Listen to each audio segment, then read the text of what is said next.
Так, здравствуйте все. Мы начинаем. Опишите в чате, как звук. Пока мероприятие еще не началось, мы проведем предварительную настройку и подождем, пока соберется народ.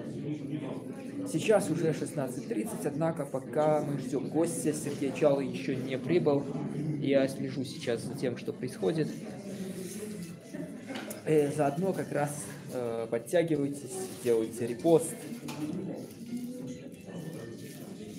ставьте лайк, кто еще не поставил.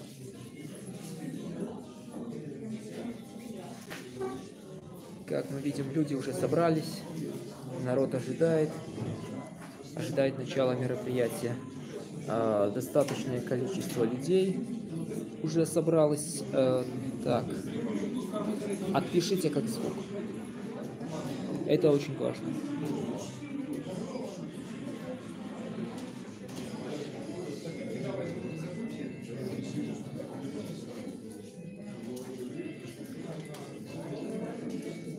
Так, кто смотрит трансляцию, отпишите по поводу звука.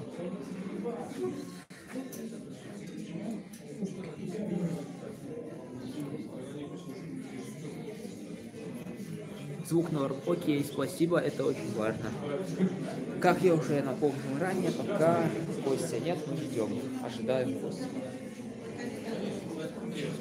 Пока можно задать свои вопросы, подготовиться.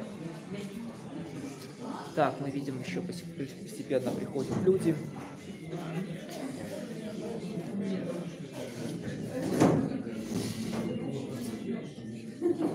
Народ собирается.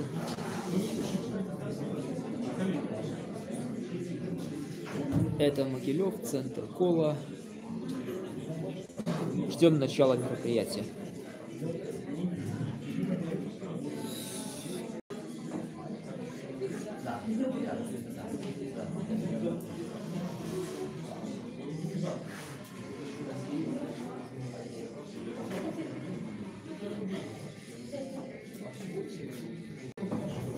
Так, вітаю, гук добрий. Так, вам так само.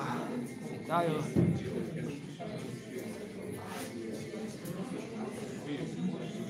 Чекаем початку.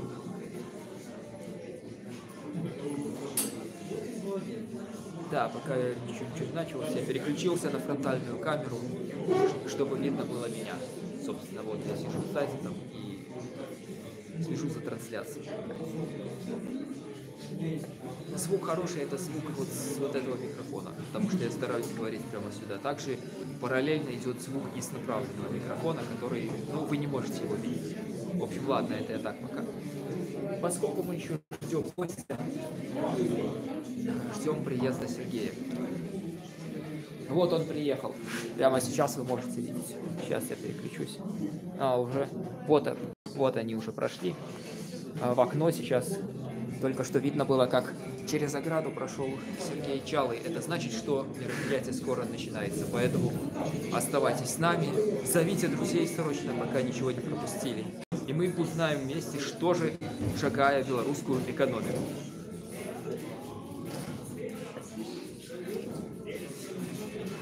Так, сейчас я переключаю микрофон на стол, чтобы было слышно лучше, и уже не смогу вам отвечать.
Вітання усім.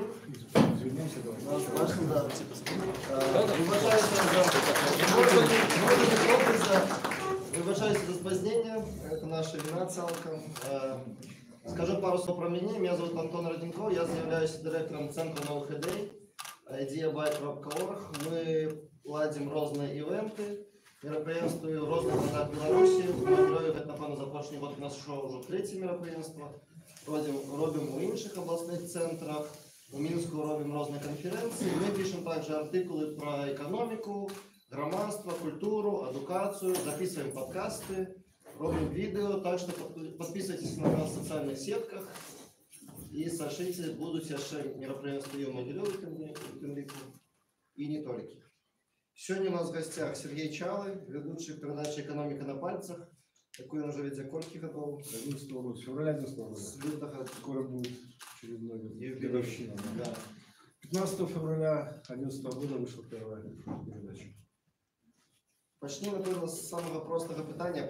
Давай я пока тоже буду. Да, расскажи. Просто я маленький секрет раскрою. Вообще мероприятие должно было произойти не в Могилеве. Это я просто настоял на том, что я просто давно не был в Могилеве.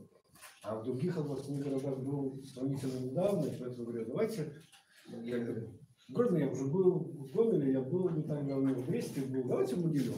Ну и вот, таки получилось, да, так что я очень рад, действительно, я, сколько, года 2, наверное, с ним, поэтому как бы решили, что это было бы уместно. Рад всех видеть. А после нескольких годов белорусская экономика находится в рецессии. Сергей. Нет, она уже после после вот выкарабкивается, але все равно не вернулась на уровень до кризисных часов. Расскажи, чему это отбылось? О, краткий прокаст там 20 выпусков. Ну да. Сергей, да. пожалуйста, вы кратко о себе. Кто вы и что? Сначала, чтобы мы понимали, с кем имеем общение.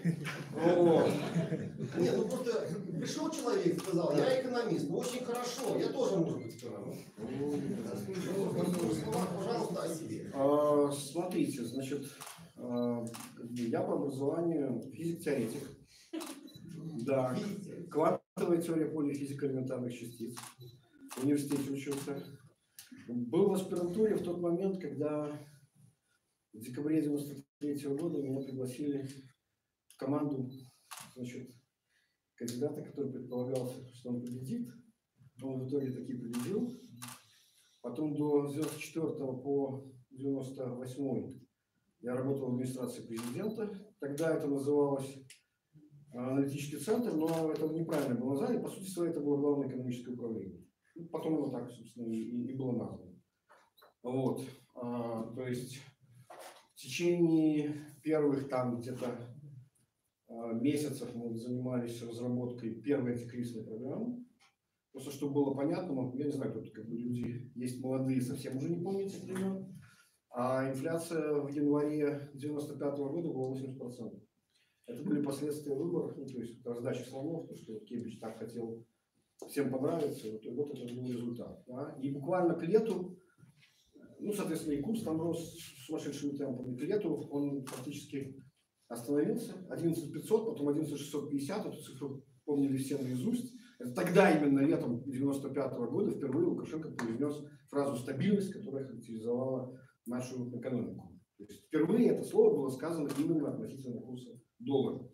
Потом это, конечно, значит, поскольку он запомнил, что курс доллара это и есть стабильность, да, потом это все привело сначала к девальвации 2009 года, ну, то есть отсутствие плавающего курса, ну и потом 11.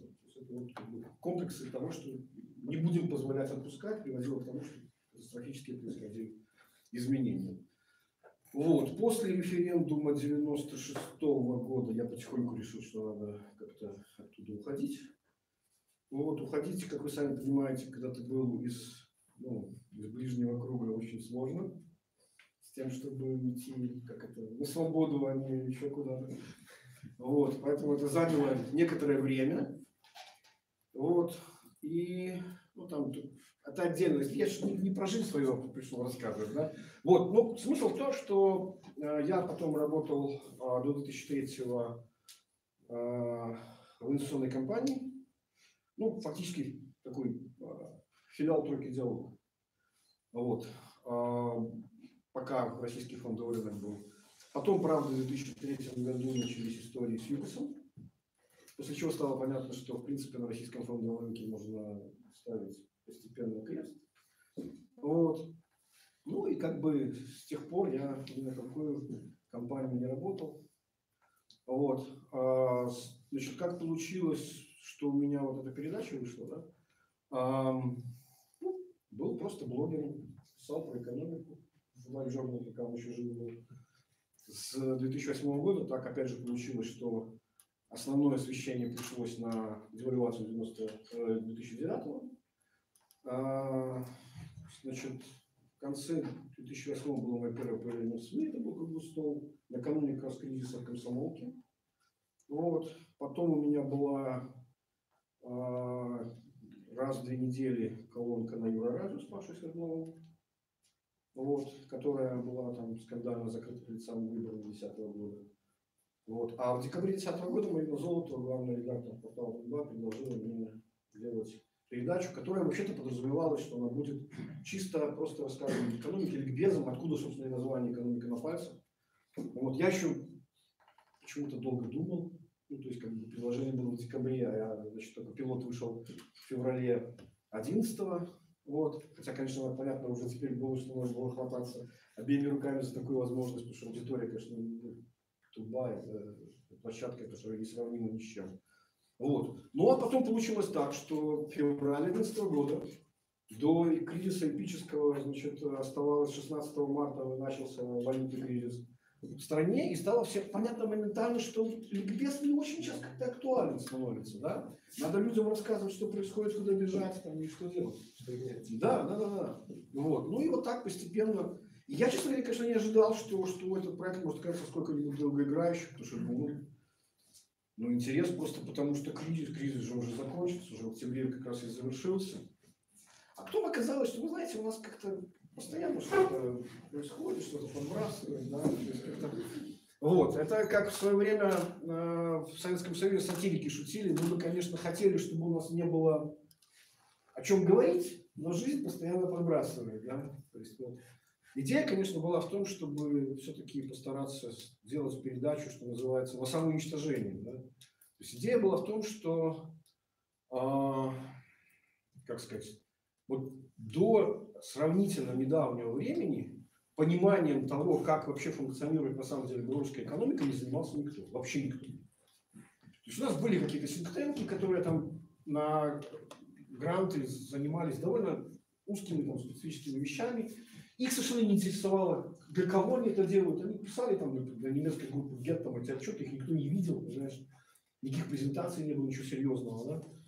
А западные экономисты Беларуси вообще не интересовались. Это отдельная история, почему они не интересовались. Существовал даже такой термин, вы можете его погуглить, называется Belarusian Conundrum, то есть загадка Беларуси.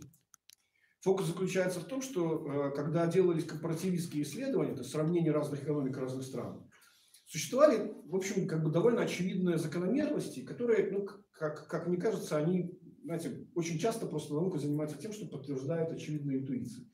Так вот, представьте себе, что делают, скажем, что делали, точнее, западные экономисты. Они говорят, вот есть, казалось бы, очевидная зависимость. Чем выше степень экономической и политической свободы, тем лучше ВВП на душу населения. Да? То есть вот такой вот график из левого нижнего угла в правый верхний.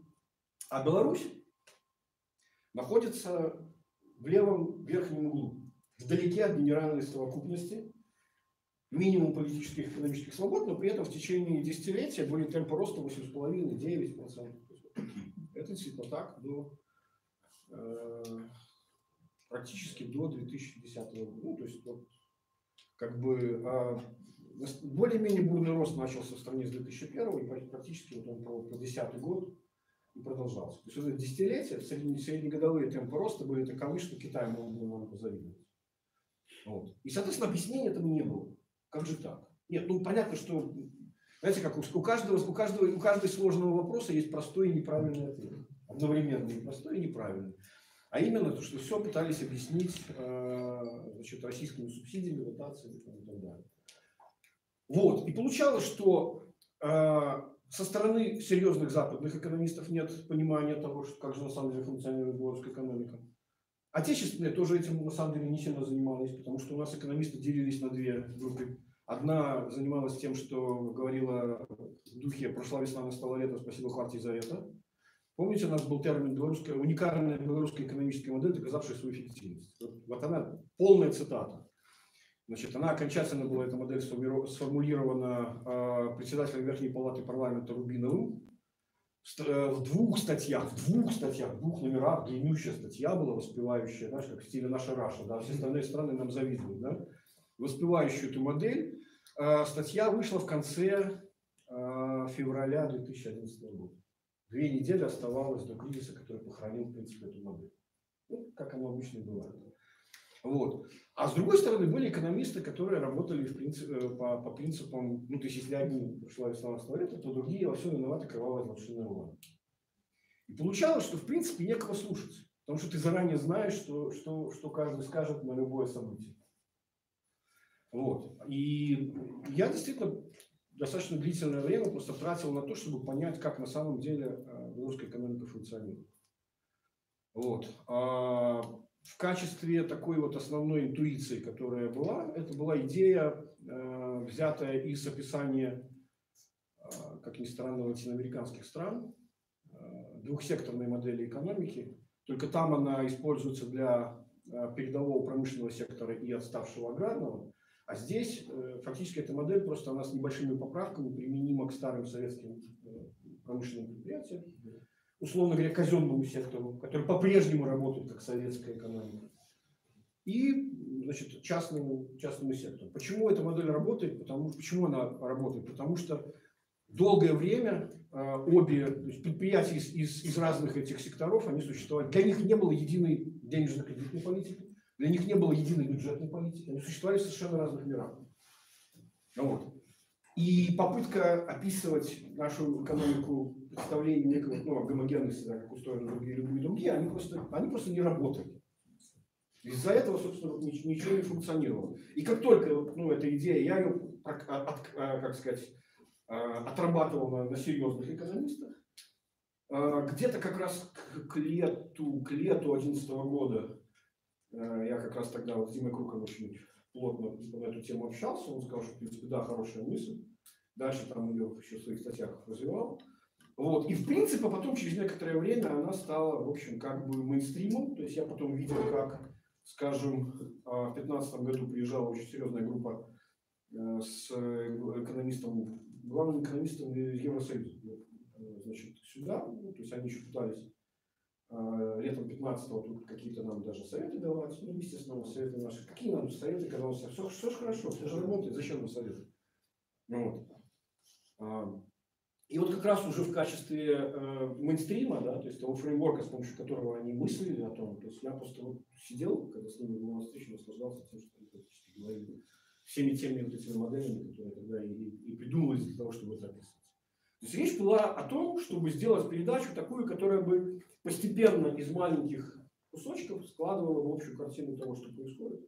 Ну и, конечно, подразумевала, что какой-то же должен быть выхлоп, да, что, как говорили как-то, мой труд выливается в труд моей республики. Да? Вот. И примерно, это я все еще не вышел на ответ, я отвечаю вам за себя. Примерно в 2013 году я заметил, как довольно сильно поменялась аудитория.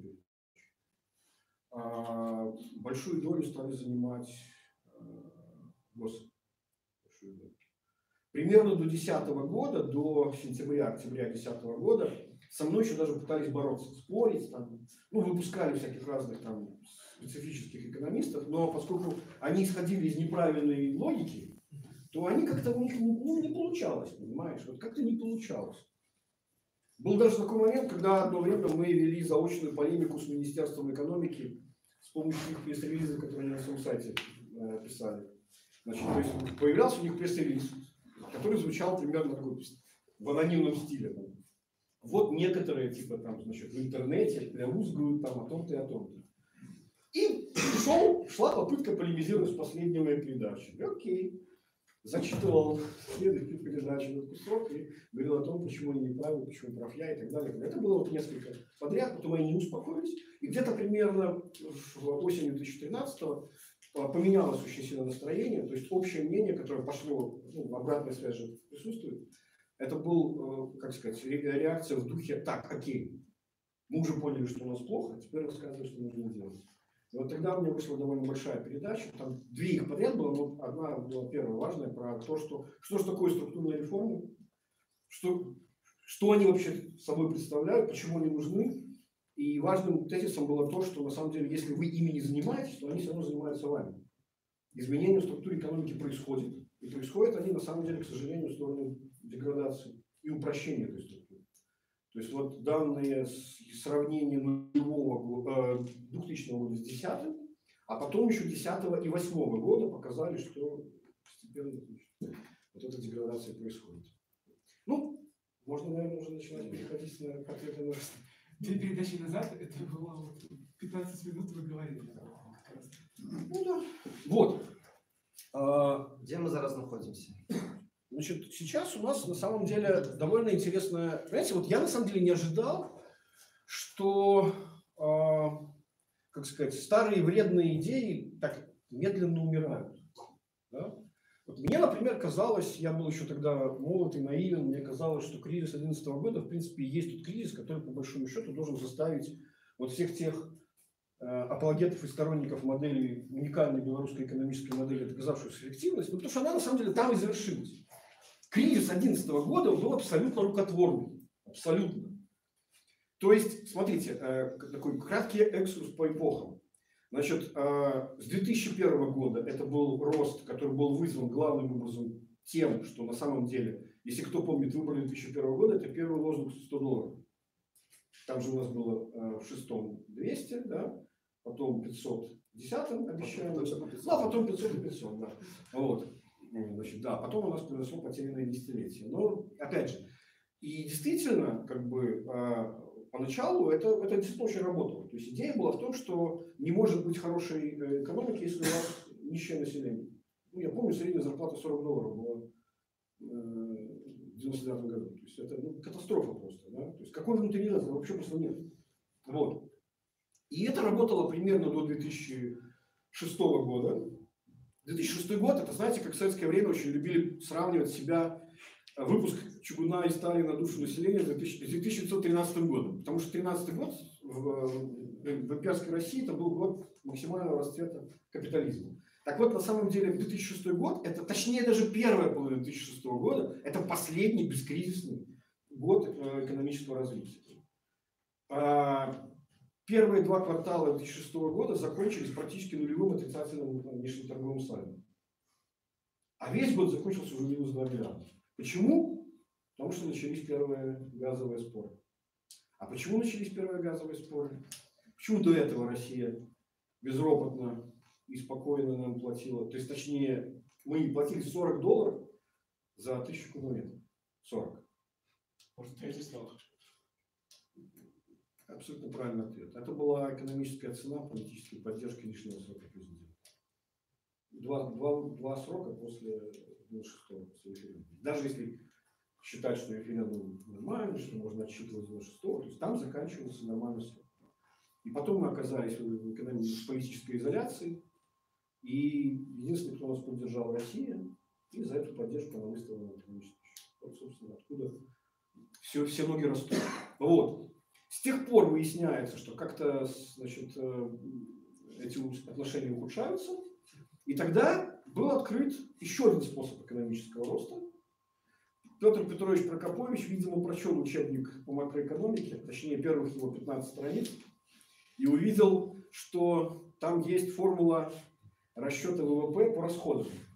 Частное потребление, государственное потребление, инвестиции и чистый экспорт. Ну, то есть речь идет о чем? Что вот сколько товаров, чистых товаров было создано в год, на что они были потрачены? На потребление, на инвестиции, либо их потребили не мы, а внешний мир. Чистый экспорт, экспорт минус импорт. Я он посмотрел и увидел, ага, там же есть компоненты инвестиций. А поскольку у нас есть большущий нереформированный частный государственный сектор, которому мы в сущности можем приказать, так ведь? Сколько производить, сколько инвестировать. Так у нас появился способ теперь делать любой экономический рост, правильно? Директивное вот это финансирование, директивные инвестиции и так далее, и так далее. То есть вот, и действительно до 2009 года, практически кризис 2009 года был уже тоже рукотворным благодаря вот этой вот самой модели. И программа МВФ, которая была в 2009 году, и первые 3 месяца 2010, она как раз и говорила о том, что как-то вот, ребята, проблема в том, что если вы искусственно стимулируете экономическую активность, у вас обязательно будет образовываться дисбаланс во внешнем секторе. Собственно, по той же формуле, которая и есть. Вот там 2 математических преобразования, вы получите ответ, почему, когда вы искусственным образом стимулируете внутренние инвестиции, для которых не хватает внутренних сбережений, это означает, что внешний сектор должен финансировать этот вот разрыв. А разрыв по капитальному счету, то есть приток денег, нам и внешний мир финансирует этот разрыв, означает автоматически, поскольку это внешний баланс, автоматически означает отрицательное внешнеторговое сальдо. То есть по товарам будет отрицательное значение, по капиталу плюс. Да, ну, а по капиталу плюс что это означает? Это означает, либо мы распродаем свои золотые резервы, либо мы набираем кредит. Собственно, происходило и то вместе. Вот. И 2011 год, это было вот уже как бы вершина этого кризиса. Я помню, правительство Мясниковича, назначенное в конце 2010 года, после выборов, да, собирается в январе на свое первое совещание, говорит, слушайте, у нас же все класс, у нас экономика растет на 10%. Инвестиции внутренние, правда, данные, ну ладно, это будут данные марта, они еще их не знали, но предположим, 15% год к году. Как же так, что ж такое, почему у нас отрицательное внешнеторговое сальдо? Ну, то есть, это вот степень понимания макроэкономики нашим правительством. Еще раз говорю, это элементарное математическое тождество, выводимое из уравнения, которое появляется не позднее 10-й страницы любого учебника макроэкономики. Вот с чем приходилось работать и с чего начинать. И, конечно же, еще раз говорю, кризис 2011 года, он фактически похоронил вот эту вот идею, должен был, как мне казалось, похоронить эту идею того, что искусственный рост можно создавать достаточно долго, без того, чтобы потом заплатить за то, что как бы раньше мы не платили. То есть цена этого обязательно должна быть. И получалось, что у нас, мы, знаете, жили таким методом как бы stop and go. Да? То есть сначала у нас 10 лет бурного экономического роста, вот та самая стабильность вот этого фиксированного курса рубля на доллара 3000. Да? А потом, ой, как-то уже становится не 3, а 15, например. Да? Ну и вот, значит, перемежалось вот такими вот ступеньками. Вот. Но оказалось, что, как я уже сказал, старые идеи умирают очень плохо. Очень важной развилкой был 2012 год. Если кто помнит, там была такая формулировка из уст Лукашенко: рыночная экономика Мясниковича Румаса. Румас тогда был вице-премьером, да. И вот как раз таки суть же была в чем, что после кризиса 2011 года, валютного кризиса, оказалось, что ну как король-то голый, да, что весь ваш экономический рост и благосостояние были результатом внешних спецэффектов. Что после того, когда у вас, ну, грубо говоря, помните 2010 год, да, то есть достигли же $500, но народ-то же наш не дурак, он же достиг его, мы его достигли в рублях, а он решил их превратить $500 в доллары. И когда он пошел их превращать в $500, неожиданно выяснилось, что доллары закончились. Помните же, обменники были закрыты, да? Вот. И там получилась такая очень забавная вещь, мне до сих пор вспоминают эту шутку про невозможную троицу. Есть в экономике такое понятие, как невозможная троица. Но это на самом деле скорее про международную экономику, но неважно. Идея заключается, коротко, что такое, как проиллюстрировать понятие невозможной троицы совершенно на пальцах. Наверняка вы встречали объявление, ну не знаю, например, ремонт. Да? Сделаем быстро, качественно и дешево, выберите любые два. Ну, потому что все три вместе не бывает, правильно? Вот. Так вот, значит, Лукашенко в то время говорил, что $500 это святая цифра.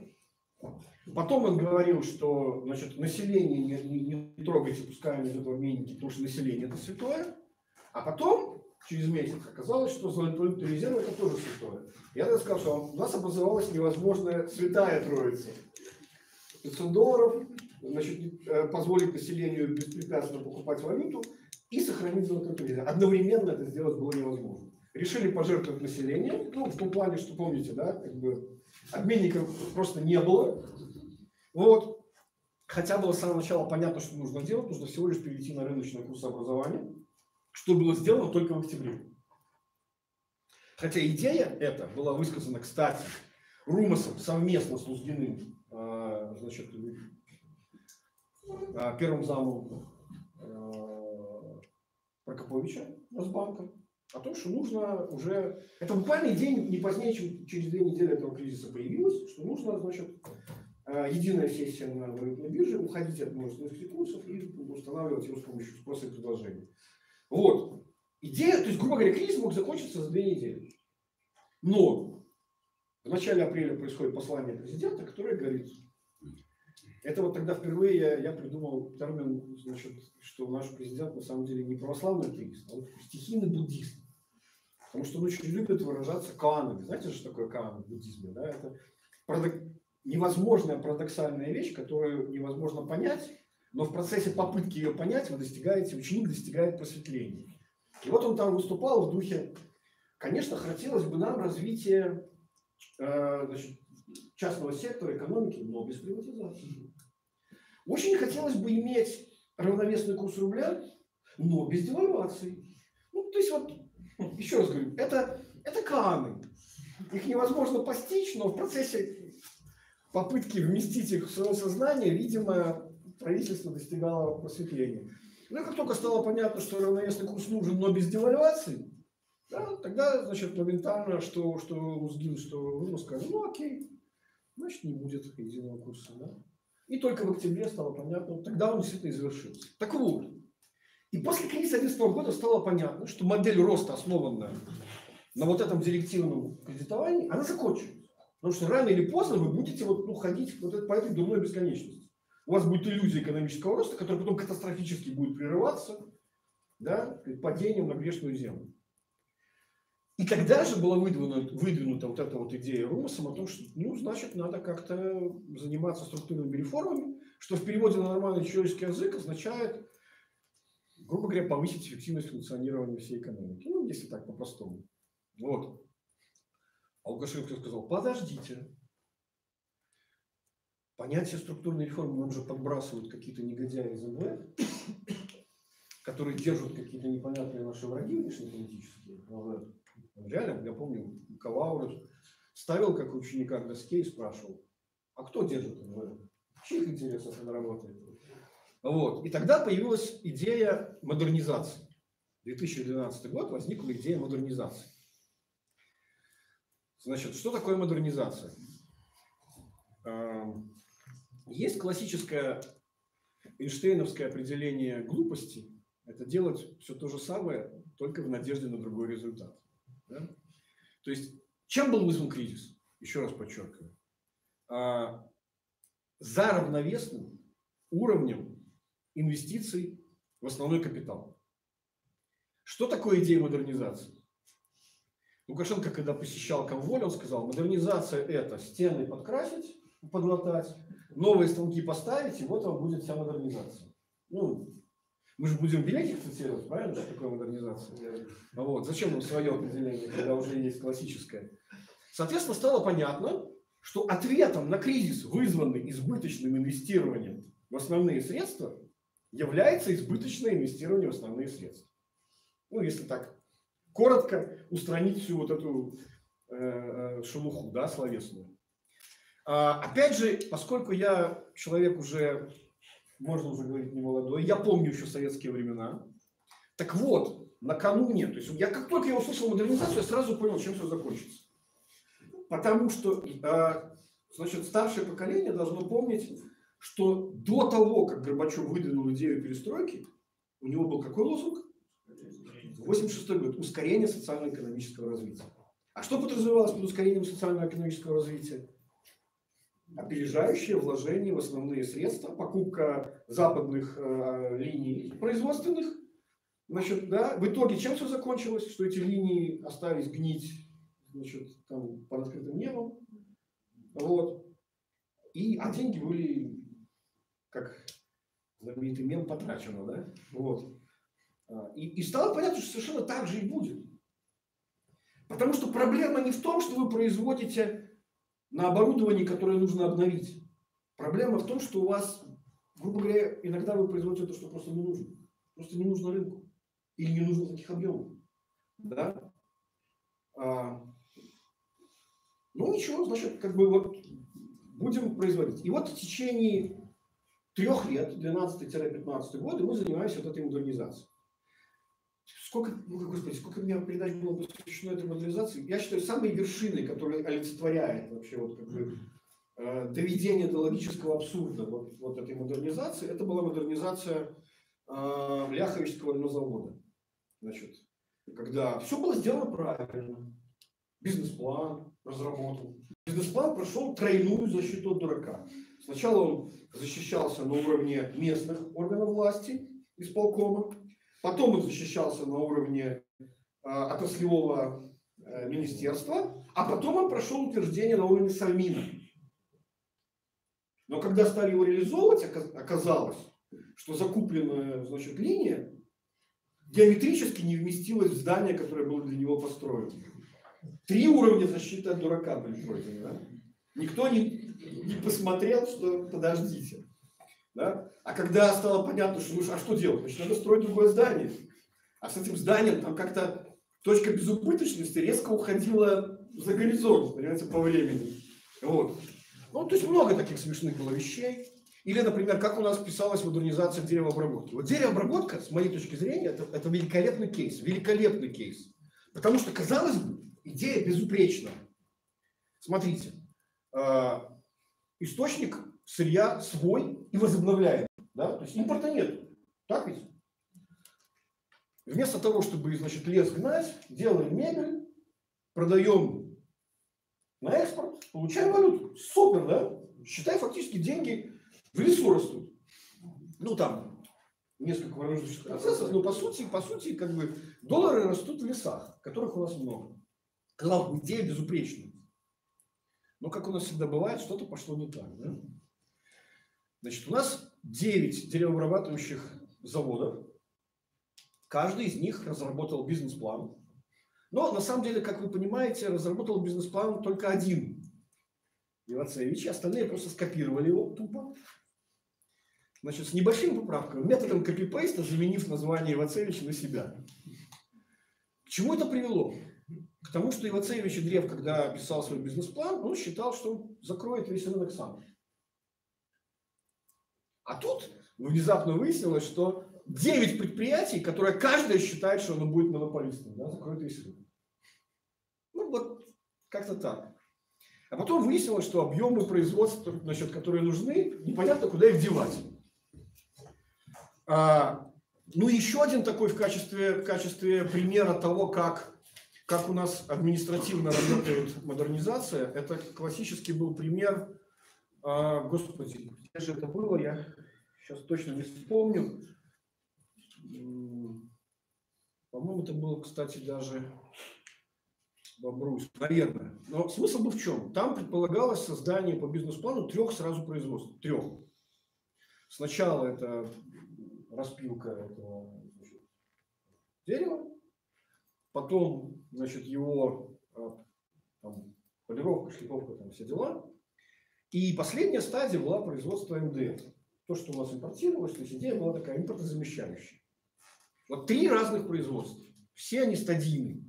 Как вы думаете, какое было построено первым? И на самом деле ничего смешного здесь нет.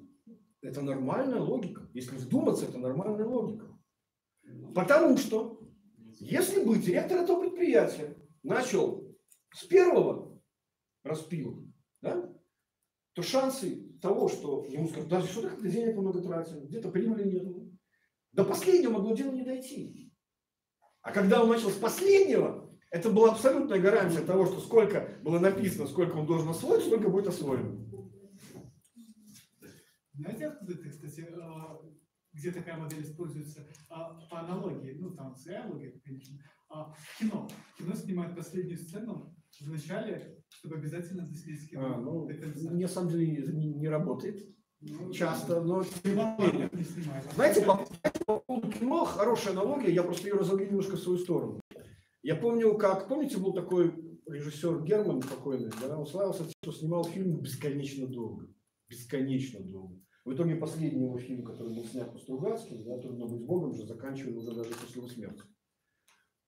Значит, и он говорил, как-то я смотрел его интервью, было прекрасное совершенно интервью, и там была такая интересная фраза, где один из олигархов, который давал ему деньги на финансирование фильма, он сказал: слушай, ты, говорит, не даешь мне заработать на производстве фильма. Он говорит, понимаешь, в чем дело? На производстве заработать на фильме нельзя. Заработать можно только на прокате фильма. Раз уж мы в сторону ушли, я сейчас просто объясню, что я здесь имею в виду. Как-то, когда у нас еще были нормальные отношения с МВФ, я, кстати, значит, вот в том числе отвечая на вопрос, кто я такой, почему я такой, значит, мне повезло. В 95-м году я попал на МВФовский, значит, институт на образование курса, который назывался «Макроэкономическое программирование». Совершенно потрясающая вещь. Потрясающий совершенно курс. Сейчас он, кстати, выложен...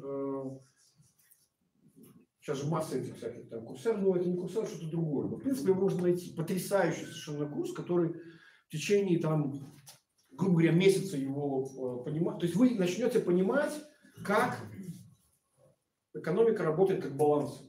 Подкрутили в одном месте, вылезли в другом. И ваша задача заключается так, чтобы подкрутить так, чтобы нигде сильно не вылезли. Вот. И когда я общался с главой миссии МВФ, Ричард Барда был, да, там было несколько таких разных вещей, которые я тогда очень сильно понял, насколько они действительно МВФовцы круты в понимании проблем. Когда речь зашла о коррупции, он произнес такую совершенно потрясающую фразу, которая запомнила всю свою жизнь. Чем отличается коррупция у нас в плановой экономике от коррупции на Западе? Он говорит, Сережа, знаете, в чем разница? У нас воруют с прибыли, а у вас воруют с убытком. Для того, чтобы украсть на Западе, нужно заработать, создать стоимость. Для того, чтобы украсть у нас, нужно стоимость уничтожить. Для того, чтобы частный человек сумел извлечь чиновничью ренту в процессе чего-то, нужно нанести ущерб общественному благу, а не принести пользу общественному. Вот в чем принципиальная разница коррупции у нас и у них. Вот. Это к вопросу о фильмах. Но это... Вот. И в итоге выяснилось, что все они, вот, как бы деньги потрачены, да, кредиты взяты, а тут еще и девальвация наверх. И сейчас они вся эта деревообработка, как вы знаете, находится во внешнем управлении Банка развития. Как раз уже у Румаса, который совершил, знаете, второй поход в одну и ту же реку, только теперь уже не вице-премьером, а премьером. И мы даже понимаем, почему. Потому что Лукашенко, видимо, посчитал, что ну вот же ты же с деревообработкой справился, вот тебе вся экономика теперь в нагрузку, да? Вот, которая пережила модернизацию. Я не шучу, реально, прямо на сайте предприятия сейчас они так и пишут. Пережила модернизацию, такой, ну, то есть как пережила войну, там, стихийное бедствие. То есть, ну, как-то пережила же, осталось же жить, нормально все. Вот. А то, что долги такие, которые едва не расплачиваться могут, да? Как Румас говорил, когда ему заводы давали, они же там еще хитро поступили. Сначала ему хотели дать все, он сказал, ну, 3 мы возьмем, там еще какие-то шансы у них рассчитаться по долгам есть. А остальные нам не надо. Не, подожди, как это? Что ты выбираешь сейчас дашь? Вот те все, да? Вот. Иными словами, чтобы вы понимали, то есть, что такое была идея модернизации 2012 года? Это была последняя отчаянная попытка настаивать на том, что старая модель все еще жизнеспособна. То есть мы будем делать все то же самое, только больше. Потратим еще больше денег. Ну, и понятно, почему это делается. Потому что чем дольше вы находитесь, как сказать, на вершине нашей экономической власти бессменно, да, тем меньше у вас появляется стимулов к признанию предыдущих ошибок. Правильно? Ну, вы уже 25 лет белорусской государственности, как сейчас принято говорить. Это смешно, но проект есть сейчас на домене Советской Белоруссии. 25 лет белорусской государственности. И первая страница этого проекта посвящена тому, почему же именно 25 лет. Ну, потому что, как бы, до Александра Григорьевича земля была безвидна и пуста, и только дух носился над землей, да? А потом он сказал, да будет свет, и появилась, значит, книга «Бытия», 1 глава. Вот. И 25 лет, когда вы возглавляете белорусскую государственность, вы уже начинаете думать о том, как вы в учебники в истории войдете, да? А не о том, что вы... Что-то как-то, что-то экономика... все же хорошо, все же работало, сделайте мне снова нормально. Так ведь? Ну, вот об этом же сейчас речь идет. По сути дела, развилка, которую мы предлагали в 2012 году и которая стоит сейчас, это означает сказать, что мы зашли в тупик. Реально зашли в тупик. Да? Тут я мог бы предложить еще один план. Скоро, я думаю, в апреле будет еще одно послание президента. Да? Как это? Мы зашли в тупик, но с курса намеченного мы не свернем. Вот примерно в какой ситуации сейчас находится как мысли о белорусской экономике. И когда в течение нескольких лет, с 15 по 18, существовала надежда на то, что все-таки модернизированные предприятия, ну они же должны, мы же столько в них вложились, должны наконец какую-то пользу начать приносить. В 2015 году именно с этой идеей Лукашенко шел на выборы. Ну они же обязаны дать отдачу. В 2018 году эта надежда была похоронена на последнем крупном экономическом совещании по отдельным вопросам экономического развития страны. Они у нас так называются. Значит, где было признано, что, ну вы же помните, да, Аршанский регион, руины пепла, там, что там, шприцы, крысы и прочая наркота, там, и все вот это вот. Это вот результат. Да. И прочая наркота, да. Вот, то есть, ну, это вот результат модернизации. То есть мы строили, а теперь надо из руины пепла, значит, возрождать. То есть как-то этого парадокса логического никто не обращает внимания, ну, потому что понятно же, что все проблемы, они связаны с плохой исполнительской дисциплиной, да, а все, в принципе, решения же были приняты верно. Вот.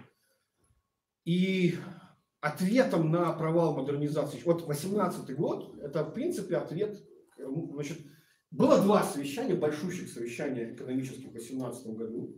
Одно было в самом начале, в марте, второе было буквально вот 2 месяца назад. И значит, в первом еще задавался вопрос, что у нас с экономикой происходит, а в втором был дан ответ, что у нас с экономикой происходит. Да? То есть в первом была придумана вот эта идея 100 миллиардов долларов ВВП, ну, фактически удвоение его, потому что у нас около 60 сейчас получается. Да? Вот. Непонятно, правда, как, но идея, ну, знаешь, какую-то идею, потому что без идеи же... Эти страна поможет. Да, эти страна поможет, да, несомненно. На самом деле, да, это, кстати, такая новая для него сияющая игрушка, но мы о ней чуть позже. Вот. А последнее совещание дало ответ на вопрос, что же у нас с экономикой происходит. Стало понятно, что рост, который у нас был 17-18 год, это просто восстановительный рост после спада 15-16 года. Со дна всегда расти легче. И стало понятно, что этот рост восстановительный начал исчерпываться со второй половины прошлого года. Помните же, да, у нас сначала было, то есть если смотреть темпы ВВП, которые рисовали в поместье, 4,7, 4,5, 4 и 3, вот примерно 3 будет. Даже меньше, чем планировали на год 3,5. То есть вот о чем идет речь. Затухание того всплеска, который вызван был ничем иным, как просто тем, что вот был циклический спад, вот стал циклический подъем. При этом, значит,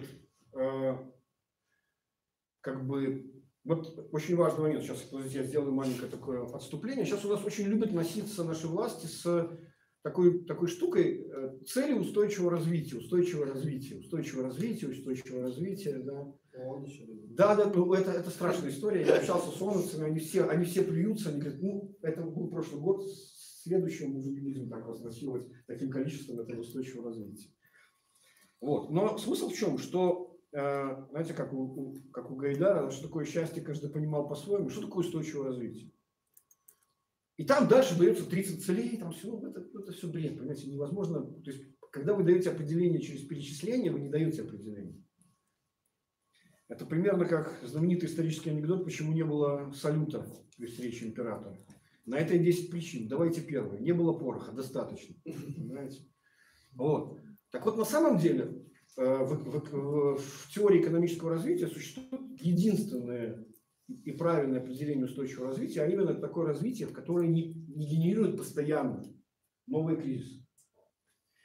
Проблема в том, что старая наша экономическая модель, которая по факту умерла в 2011 году, но продолжала еще на искусственном дыхании существовать до 2017, она постоянно генерировала кризис. То есть модель,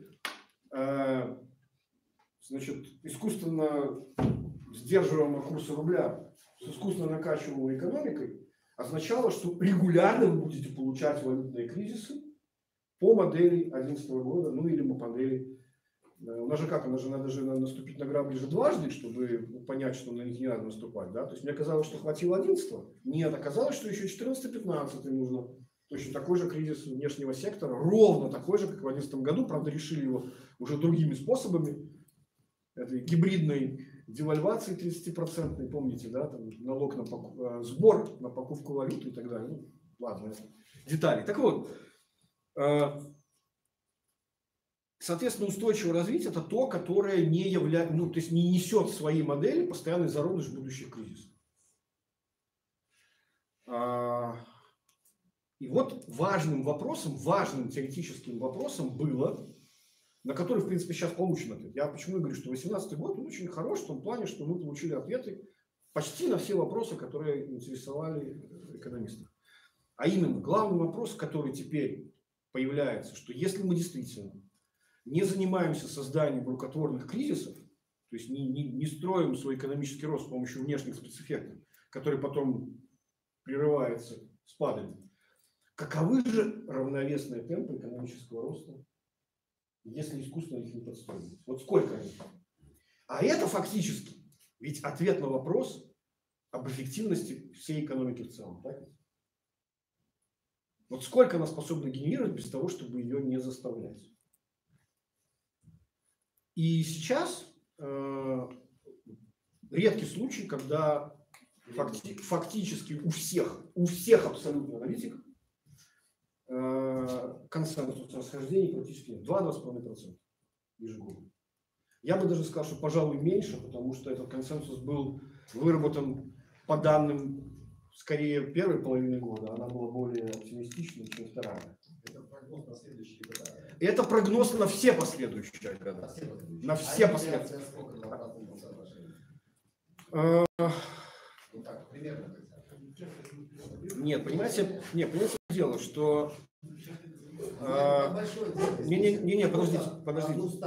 Если у нас будет прогресс 2,5%, а инфляция 3%, хотя бы процента, мы будем реализировать. Нет, подождите, сейчас не об этом речь идет. Дайте я, значит, скажу вот о чем. Что есть инфляция цен рыночных, да, а есть темпы роста административно регулируемых цен, как, например, ЖКХ там, или какие-то еще. Да, такие вот вещи. Дело в том, что у нас существует довольно большой сектор цен, которые неизбежно будут расти, потому что они сильно отстают от соседних наших стран. Ну, то есть, я имею в виду, конечно, не Россию с Украиной, я имею в виду страны Центральной и Восточной Европы, с которыми, в принципе, имеет смысл себя сравнивать. Вот. То есть это означает, что заголовочная инфляция, она будет на самом деле довольно высокой, просто за счет того, что эти цены рано или поздно должны достичь до сколько-нибудь нормального уровня. Вот. А с ценами, которые зависят от макрополитики, да, от величины денежного предложения, от того, как эффективно работает экономика и так далее, она, в принципе, я с Нацбанком согласен, что она должна быть ниже 4%. Примерно так. Вот. Но, опять же, что такое 2-2,5% экономического роста? Это очень мало, на самом деле. Крайне мало. То бишь, иными словами, смотрите, выяснилось, что если мы не занимаемся спецэффектами, то общая эффективность нашей экономики очень низка. Вот и все.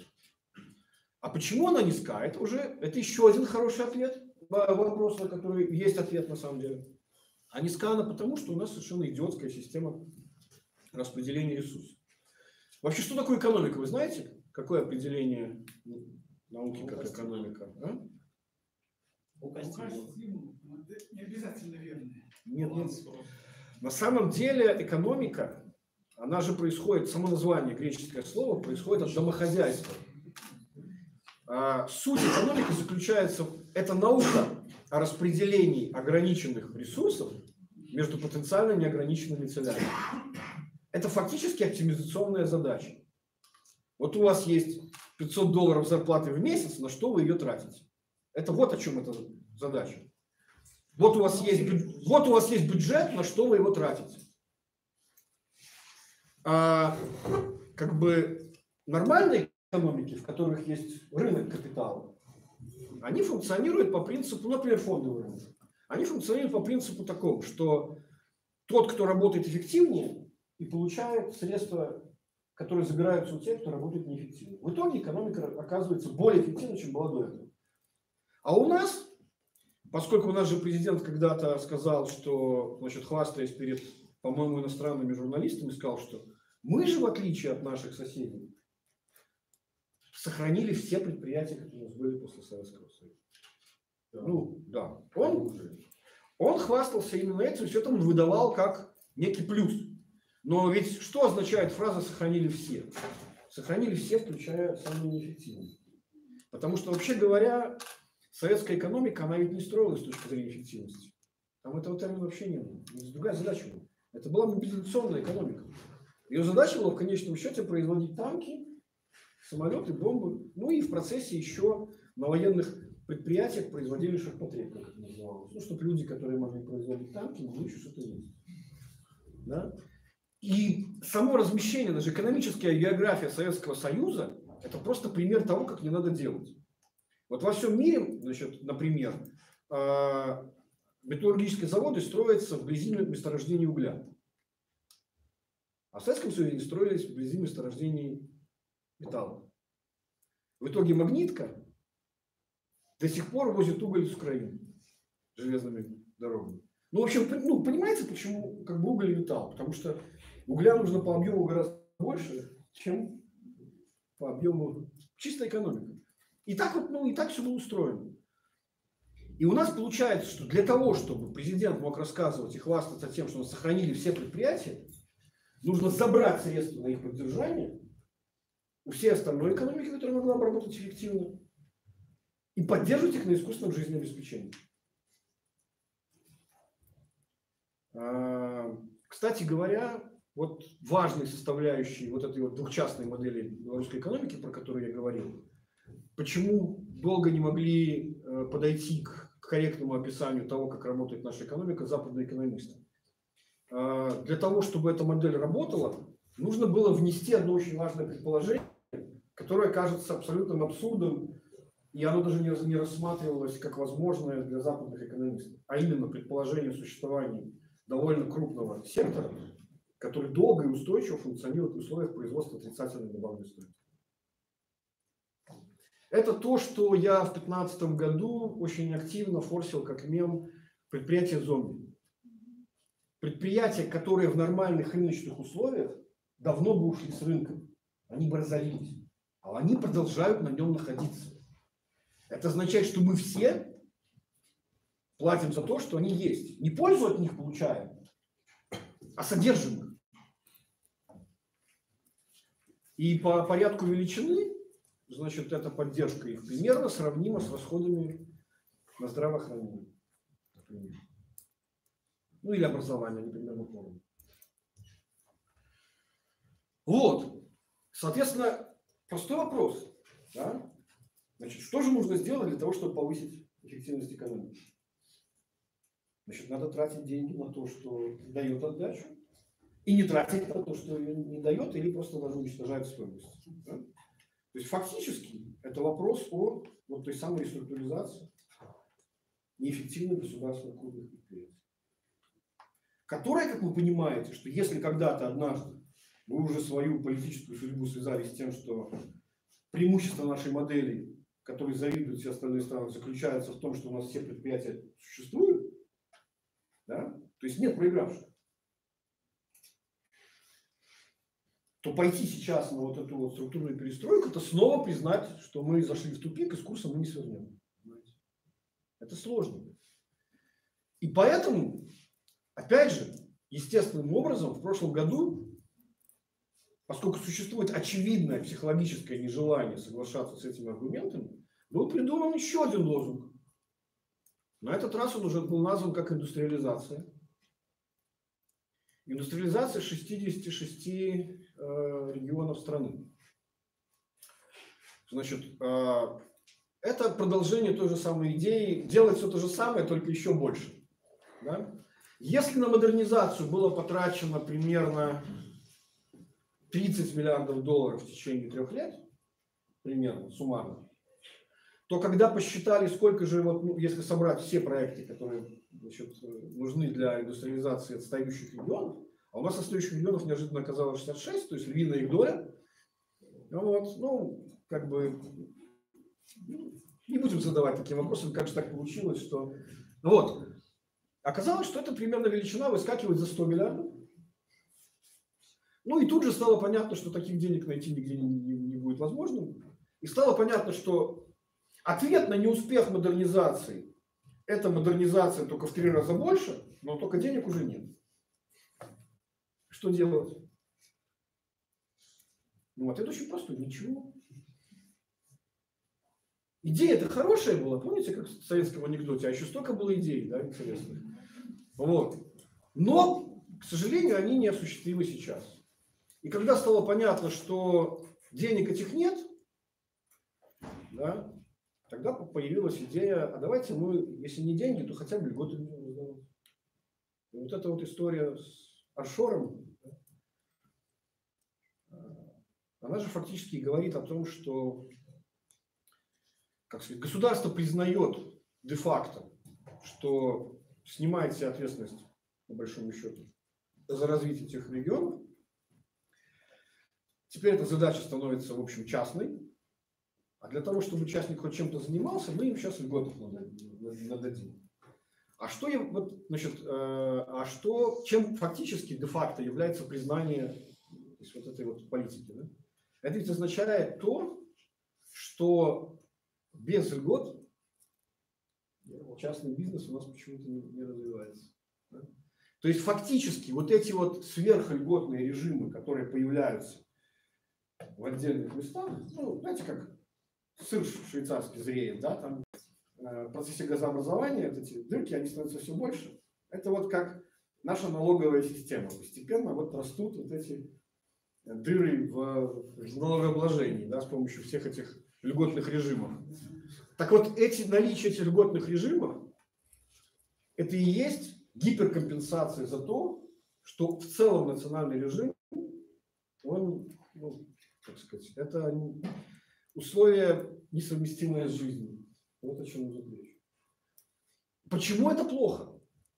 Ну, помимо того, что любые льготы, надо понимать одну очень важную вещь. Это я еще даже не про это говорю, хотя это вроде как неприменимо.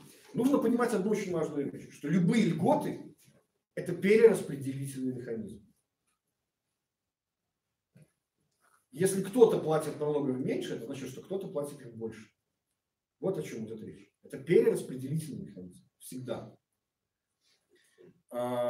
И это означает, что чем больше мы будем создавать вот таких регионов или парков, или чего еще, вот этого вот ускоренного развития благоприятного, тем менее благоприятным будет становиться бизнес-климат за колючей проволокой этих оазисов предпринимательства.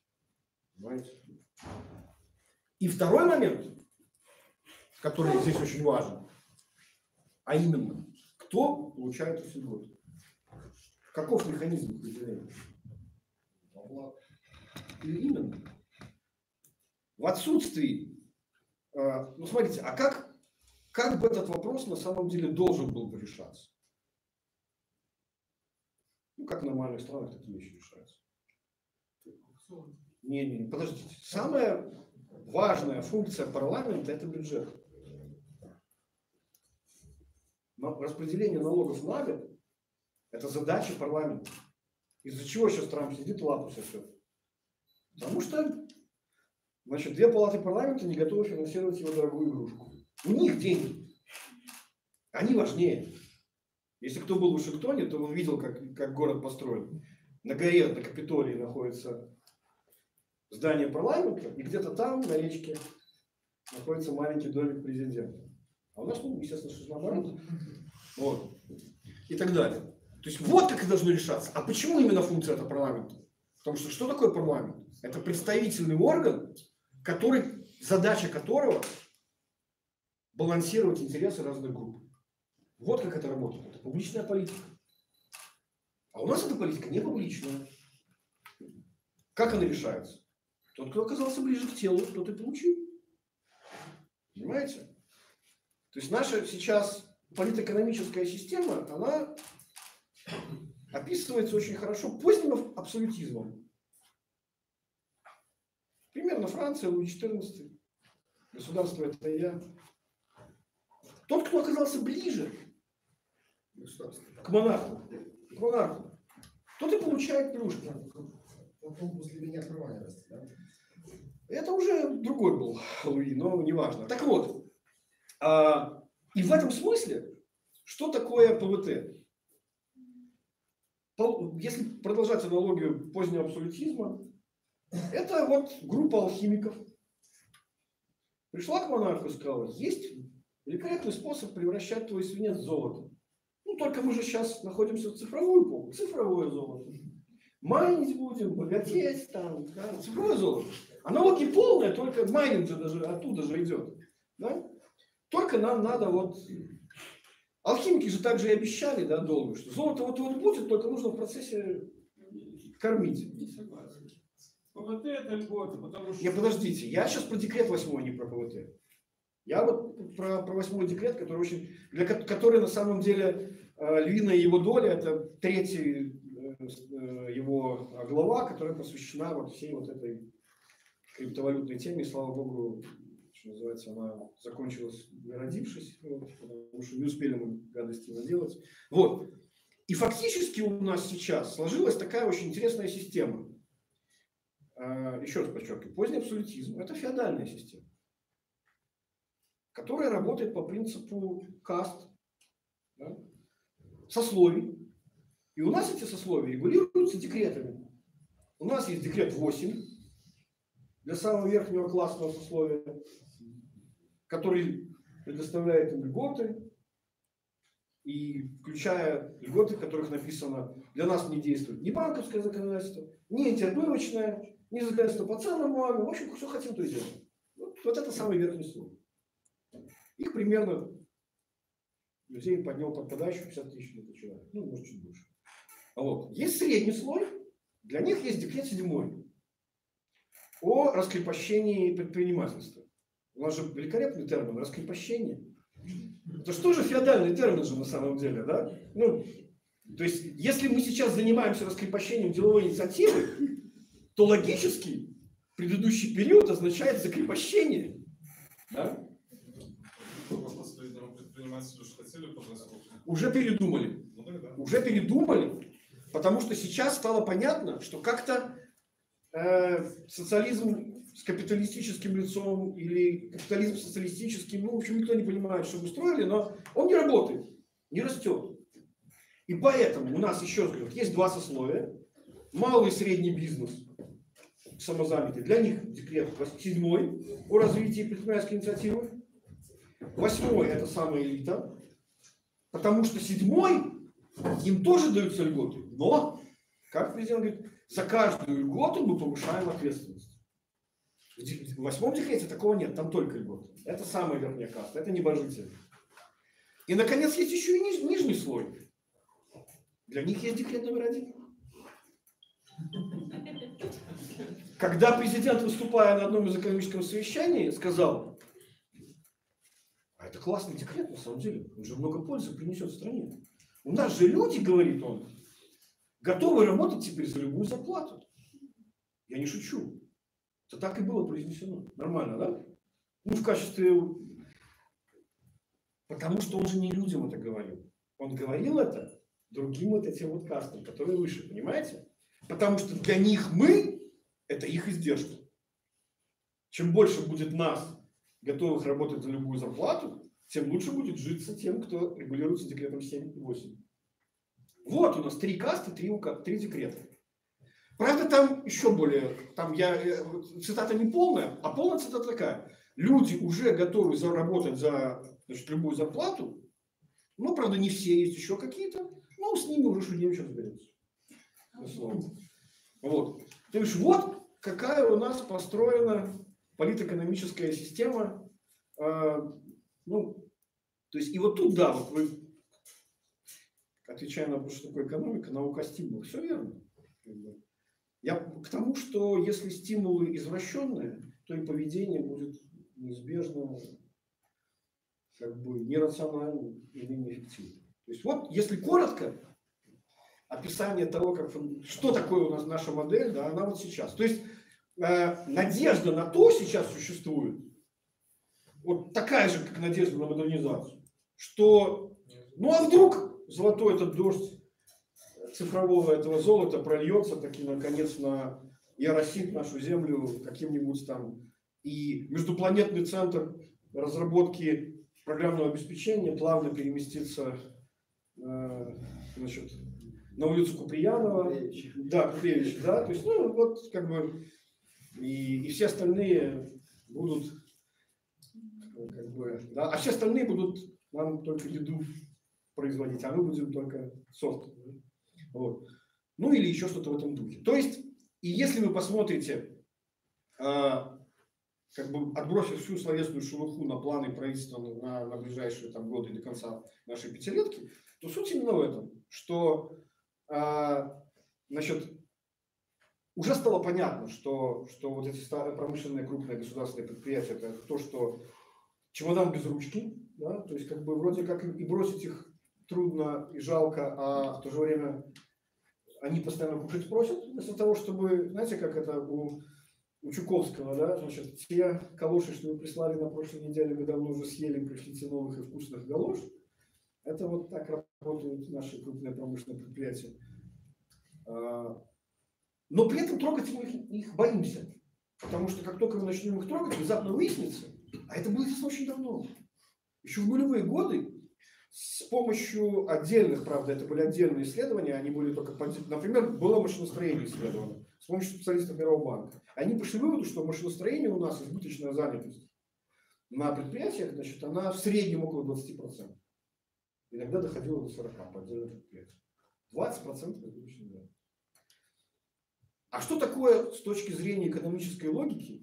Как у нас, когда я был физиком, меня учил мой научный руководитель, ныне покойный, в чем физический смысл того, что ты нарисовал. Так вот, каков экономический смысл избыточной занятости? Если эта занятость избыточная, то они получают не зарплату. Они получают пособие по скрытой безработице. Вот что это такое. Иными словами, промышленные предприятия зомби, они выполняют не экономическую функцию, а социальную.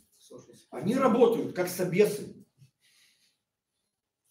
Понимаете? Но самое смешное, минуточку, представьте себе, что если мы закроем эти предприятия и вместо этой зарплаты будем платить такое же пособие ровно настолько же, то для экономики нетто-эффект будет позитивным, а не нейтральным. Почему? Потому что в процессе этой работы они создают то, что рынку не нужно. Они уничтожают стоимость. Они потребляют коммунальные расходы, сырье и омертвляют свой собственный труд, который мог бы пойти. Ведь время же человеческое тоже ограниченный ресурс. Вот о чем идет речь. Но поскольку, как только мы начнем заниматься реструктуризацией, они же боятся, что а куда же этих людей девать?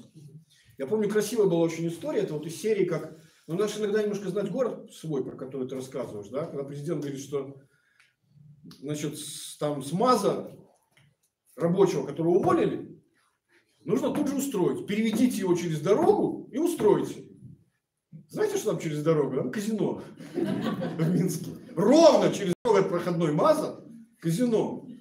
Ну, то есть иногда же нужно факт-чекингом заниматься, ну, как бы, понимаете, вот. Ну, а с другой стороны, почему нет? У нас же должен развиваться сектор услуг опережающими темпами, правда? Вот. И поэтому боятся этим заниматься. Поэтому пока общее мнение такое.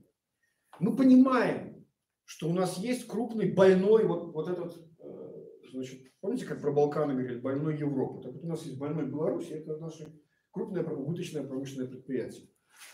Но жить за что-то же надо же, да? Соответственно, жить мы будем за то, что мы будем давать льготы по декрету 7 и 8. Что у нас взлетит вот этот вот, значит, хай-тек и раскрепостится деловая инициатива. Раскрепостится? Ну, они так надеются. И пока все идет к тому, что... Понимаете, в чем дело? Даже если результат не будет достигнут, все равно этот путь лучше. Это же лучше раскрепощение. Помните, как Медведев пришел в 2008 году? Свобода лучше же, чем не свобода, правда? Так и раскрепощение все-таки лучше, чем закрепощение.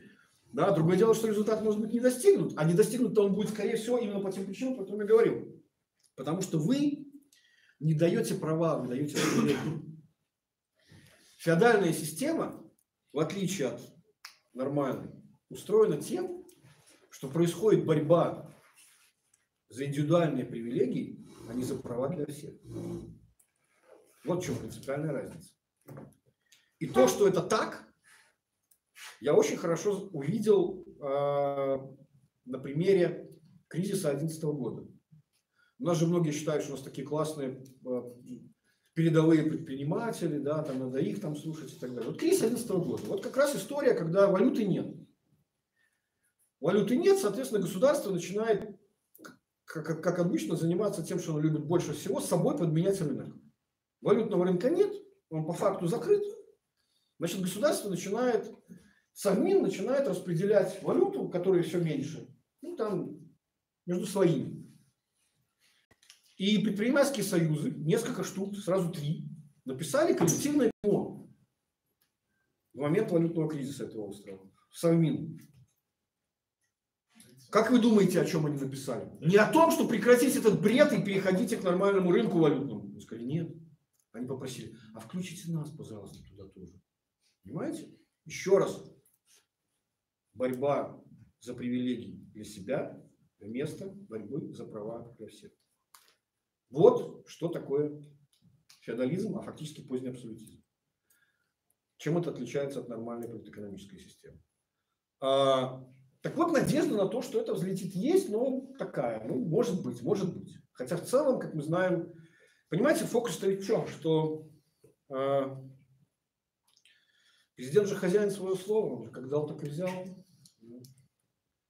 У нас же проблема в том, что серьезное бизнес-планирование практически невозможно. Потому что, ну вот хороший пример был, я помню, когда Штаглер к нам пришел. Казалось бы, иностранный инвестор, серьезный, производство, все дела. СП там, значит, с Белкоммунмашем. Значит, и вот он работает, ну, естественно, уже какое-то бизнес-планирование есть, соответственно, они знают, сколько нужно вложить, когда, наконец, они начнут получать прибыль и так далее. А потом, через год, уже после того, как все было сделано, сделка заключена, инвестиционное соглашение, меморандум заключен, приезжает КГК, у нас есть такой волшебный орган, вот, и говорит, знаете, есть подозрение, что доля государства в этом СП была как-то не очень хорошо оценена. Ну, естественно, возникает легкая паника среди, значит, западной части Штаглера. И через месяц приезжает к ним президент. Спокойно, ребята. Не обращайте внимания, я их приструню. Но только за то, что я вас спасу. Ну, игра в плохого, хорошего полицейского, да? А давайте вы еще в рамках социальной ответственности бизнеса, обожаю, так сказать, слова, в рамках, то есть сначала вы заключаете инвестиционное соглашение, вы все посчитали, все свои издержки, и сколько вам нужно и когда заработать, чтобы их отбить. А потом уже, постфактум, у вас возникает социальная ответственность.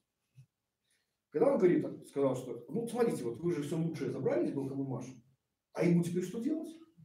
Давайте вы возьмете его в шефство. Ну, то есть, вот, грубо говоря, параметры бизнес-плана могут поменяться после того, как он уже реализовывается. Понимаете? Что означает, что, в принципе, ну, это бессмысленно этим заниматься. Вот.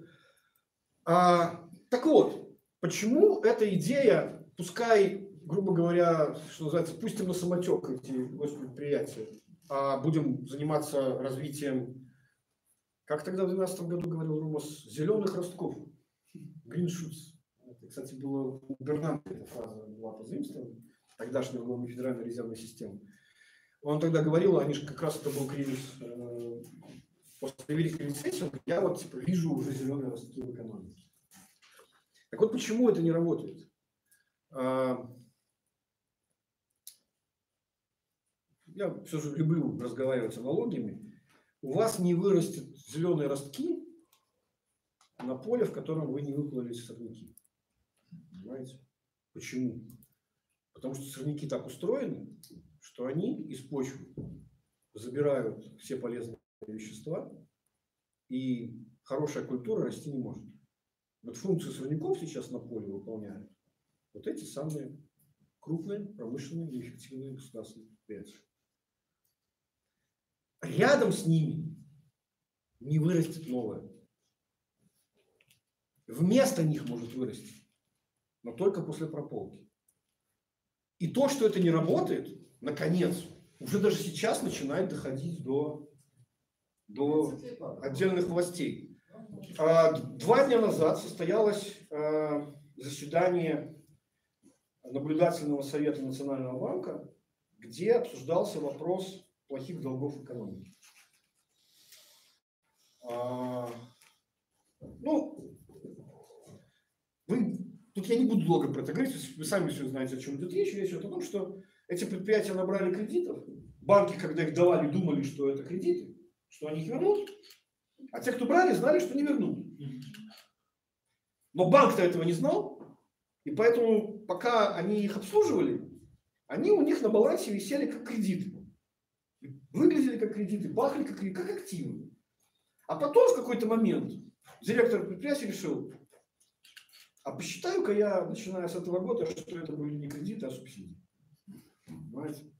Вот. Это тоже из серии того, что какое может быть бизнес-планирование банковской деятельности, когда вы заранее не знаете. Вот.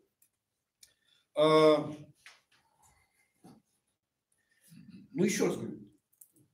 Внимание. Так вот, смотрите, ситуация, когда у вас финансы крупного промышленного предприятия устроены таким образом, что у вас едва хватает, а иногда и не хватает, почему кредиты необслуживаемые, просто на оплату процентов, не говоря уже о выплате основного тела долга. Это означает, что в принципе в этой ситуации финансовый менеджмент имеет право тратить деньги на что угодно, но фактически не тратит на что угодно. Да? То есть что это означает? Что проблема плохих долгов возвращается проблема неплатежей. Они начинают своим ядом трупным заражать здоровые предприятия. Во всем мире развитие малого и среднего бизнеса построено не на том, что вы открываете кофейню или шаурмячную, а на том, что вы выполняете функцию контрактора у крупных промышленных предприятий. Вы экосистема, которая растет вокруг них. А у нас это не работает потому, что крупное промышленное предприятие, как там девиз дома этих железных, железорожденных, что вы умереть? Что вы, а? Нет, подожди, что мертвый умереть не может. Да, что мертвый умереть не может, понимаете, это вот такой вот у нас дом крупных промышленных предприятий.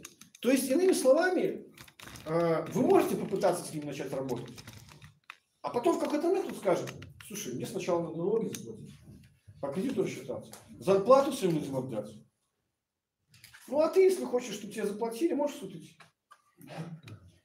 А в суде, как обычно решаются эти задачи? Мне по секрету, не для печати, Две трансляции. министр антимонопольного регулирования и торговли сказал, говорит, что мы же, говорит, сами столкнулись с тем, вот, с эффектом того, что вот неравенство формы собственности. В чем оно выражается? Да прежде всего в судах. Говорит, вы не поверите. Мы проиграли 2 суда с госпредприятиями. Одно там было, по-моему, с почтой, а второе было, там, не помню еще, тоже что-то инфраструктурное. Потому что судьи смотрят, подождите, это же наши. Как мы это против них-то вынесем решение? Социально близкие, потому что. А те не социально близкие. Вот. Вот почему это не работает. То есть чем дольше они будут существовать в ситуации зомби, английское есть такое хорошее слово, которое на русский язык можно перевести undead. Да?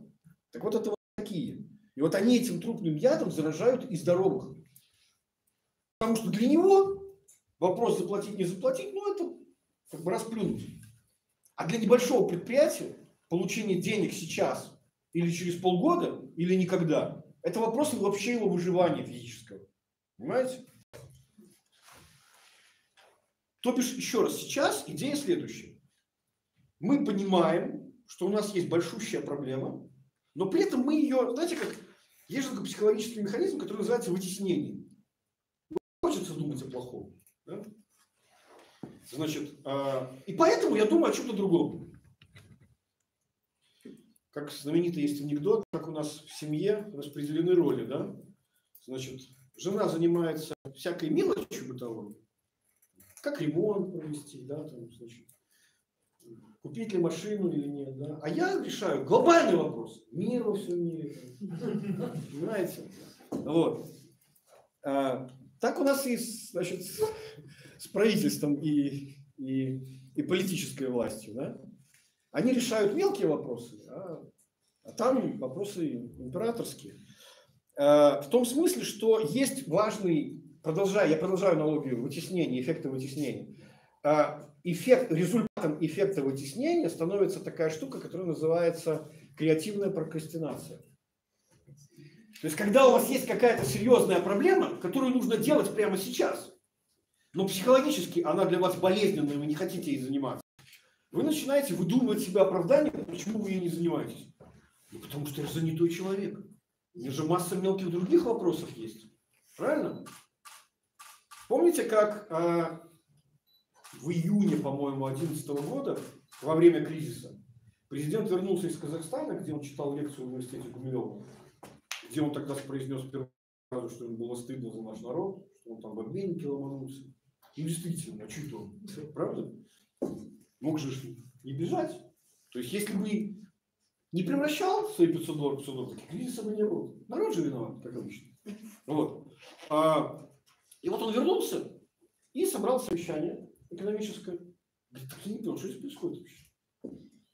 Вы что, не можете тут нормально как бы решить этот вопрос? Что, я должен, что ли, подключаться?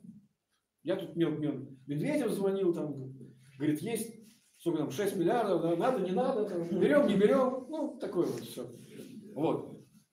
То есть, ну, что вы не можете сами все решить? Понимаете? То есть, все больше эти совещания начинают выглядеть, вот, еще раз, это важно, вот это психологическое состояние, оно уже считывается. Когда вы уже думаете о вечном, вы фигура исторического масштаба. 25 лет. Сколько там уже сменилось любых там... Да. Понимаешь? Как он сказал? Трамп же молодой политик по сравнению. Неопытный еще. Жалко, что они не встретились, а так бы сколько советов можно было дать. Да? Вот. И поэтому, ну вот есть какая-то раздражающая проблема. Ну сделайте мне, чтобы вот она каким-то образом пропала. Скажи, а ось кризис за Росією, який зараз відбувається, попливає як на економічний рост, який так зовсім слабенький, кволи 2%, це ж зовсім мало. Да, конечно. Нет, понимаете, вот тут еще один важный момент. Я бы скорее сказал не сколько про кризис. Ну, экономические цены уже посчитали, да?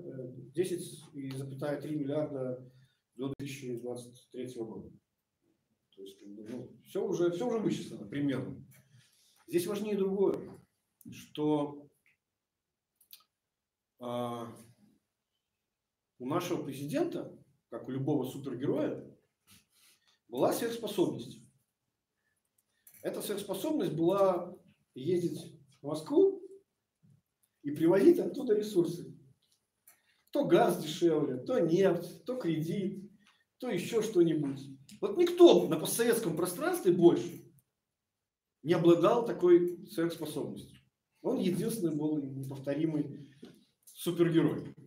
Реально. Это без шуток, это так.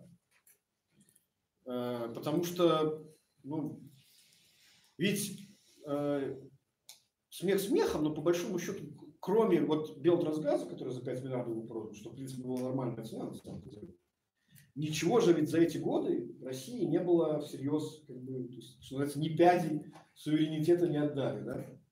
Это, ну, действительно уникальная штука. Потому что можно же было оказаться в ситуации Приднестровья, которая живет точно так же. Она же не платит за газ. Потому что за газ платит Молдавия. Потому что Молдавия не может признать, что Приднестровье не Молдавия. Экономическую ренту из своих политических решений чиновник, собственно, да, может в какой-то момент внезапно решить, что вот авана золотого запаса нет, источником ренты может служить что-то другое. Привычного ухода жизни. А поскольку публичной политики у нас нет, то мнение всех остальных, ирландцев просят не беспокоиться. Знаменитое объявление на работу времен, когда в Америке еще бушевал расизм в начале прошлого века. Вот. Это на самом деле очень тревожная ситуация. Вот. Потому что, в принципе, по большому счету, я уже рассказывал в своей передаче по поводу этого совещания, что на самом-то деле, ну, как бы, правда на нашей стороне. И Россия, в принципе, готова была уже разговаривать о том, каким просто механизмом нам компенсировать введение этого отрицательного акциза, который они вводят. А потом вдруг, после такого наезда, Путин сказал, ну так... Сказал, в принципе, ерунду, потому что союзное государство тоже мертво уже давным-давно. И сама идея Евразийского союза, она была как отменяющая союзное государство, устраняющая в основные недостатки. Вот. А теперь-то, раз он уже про него произнес, вот все, там 30 человек с одной стороны, 30 человек с другой сейчас будут сидеть, ломать голову, а как же, что же там, какие там еще интеграционные вещи находить, понимаешь? Но в принципе, то есть я пока еще, то есть я скажу так, меня больше волнует политическая составляющая этого процесса, чем экономическая. Потому что все-таки я до сих пор верю, что, скажем так, в ситуации не... Когда спор с Россией, переговоры будут происходить не в режиме семейной ссоры, а ты мне тогда еще там... Они же как семейные ссоры работают по принципу, да? Копится много аргументов, а потом вываливается все сразу, да? А вот тогда, много лет назад, ты там, и так далее. Вот это что сейчас происходит. А в ситуации нормальной, когда двое взрослых людей сядут и просто...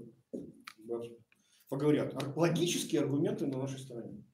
Я все еще верю в то, что вот это, ну, то есть сейчас нужен какой-то период остыть, да? А потом снова спокойно об этом поговорить и так далее, потому что, в общем-то, это в интересах обоих сторон. Потому что я не верю ни в какое поглощение Беларуси России. Беларусь России нужна именно как отдельная страна. Потому что больше у нее никаких внешнеполитических союзников нет. Беларусь тоже не сильный внешний. Как принято говорить... Нет, секундочку, подождите. Вопрос не в силе, вопрос в наличии. Это символическая сила. Как знаменитая эта фраза, что у России есть только два союзника. Это Полоний и Вильдоний, да? Вот. Ну, это было давно, сейчас уже это скорее бутафория, поэтому Полоний и Вильдоний. Так вот, когда-то я очень много времени потратил на споры, в том числе с русскими экономистами, которые постоянно использовали термин субсидии, дотации, там, кормим вас, там, то все. Ребята, подождите. Субсидии, дотации – это сознательное политическое решение, да? Когда вы прописываете статью в расходах федерального бюджета. То есть вот на год будет написано, на здравоохранение тратим столько-то триллиардов рублей, и столько-то триллиардов рублей тратим на субсидии Беларуси. Вот что такое субсидии. А здесь это экономически называется благоприятные условия торговли, terms of trade. Вас же никто не заставлял нам продавать газ по $40 за 1000 кубометров, правильно? То есть, грубо говоря, сделка, совершенная в условиях отсутствия экономического насилия, свободно совершенная, означает, что она выгодна для всех. Ну, это базовый принцип микроэкономики. И если вы считаете, что вы нам платили, то это означает, что вы же за что-то платили. Обе стороны извлекают некую полезность, тоже экономический термин. Осталось только сформулировать, за что, какую полезность вы покупали у нас. Буду как-то займусь самоцитированием. Они покупали у нас очень дорогой товар, который называется анестезия фантомных имперских болей. Понимаете? Мы выполняли для них функцию обезболивающего от того, что... Да, что, знаете, ну, понимаете, да, что такое фантомные боли? Когда ногу ампутировали, она болит. Империя закончилась, вот у них империя болит, а мы как-то вот сглаживаем это болезненное состояние. Вот. Это дорогое лекарство, на самом деле. Именно, вот я же про это и говорил, именно. Потому что только наш президент способен выражаться такими каанами, когда мы одновременно и русский мир, и не будет здесь русского мира, и мы русские, и одновременно и русские со знаком качества, и не русские. И зачем нас захватывать, у нас и так тут кругом русский мир. Беларусь была это как скорая помощь, она была первая. Абсолютно. Абсолютно. И это нет, это и самое смешное, что на самом деле Лукашенко это не изобрел эту идею. На самом-то деле вот этот вот механизм мимикрии, да, казаться для вас тем, чем вы хотите, чтобы мы были. И же придумал в свое время еще Машеров. Когда, значит, как сказать, советские идеологемы достигли своего логического абсурда, Беларусь для Москвы выполняла функцию образцового Советского Союза. Ну, как во внешней среде это была Восточная Германия, так в Союзе это были мы. Причем, ну, это реально, ну, как бы, я помню, как-то все газеты писали, вот, слушайте, у них же двери в магазины открыты, в Минске. Все переходят улицу только на зеленый свет. Там еда есть в магазинах. Да, это в то время было важно. Не всегда это было. Вот. То есть вот этот способ мимикрии, да, знаете, как это, назови хоть горшком, только в печь не клади. Это был способ получения определенных льгот. Добре. Мабуть, некалькі питань з аудиторії. Обязательно. Сергій може казати годинами. Это его спросила. Что ждет белорусскую экономику?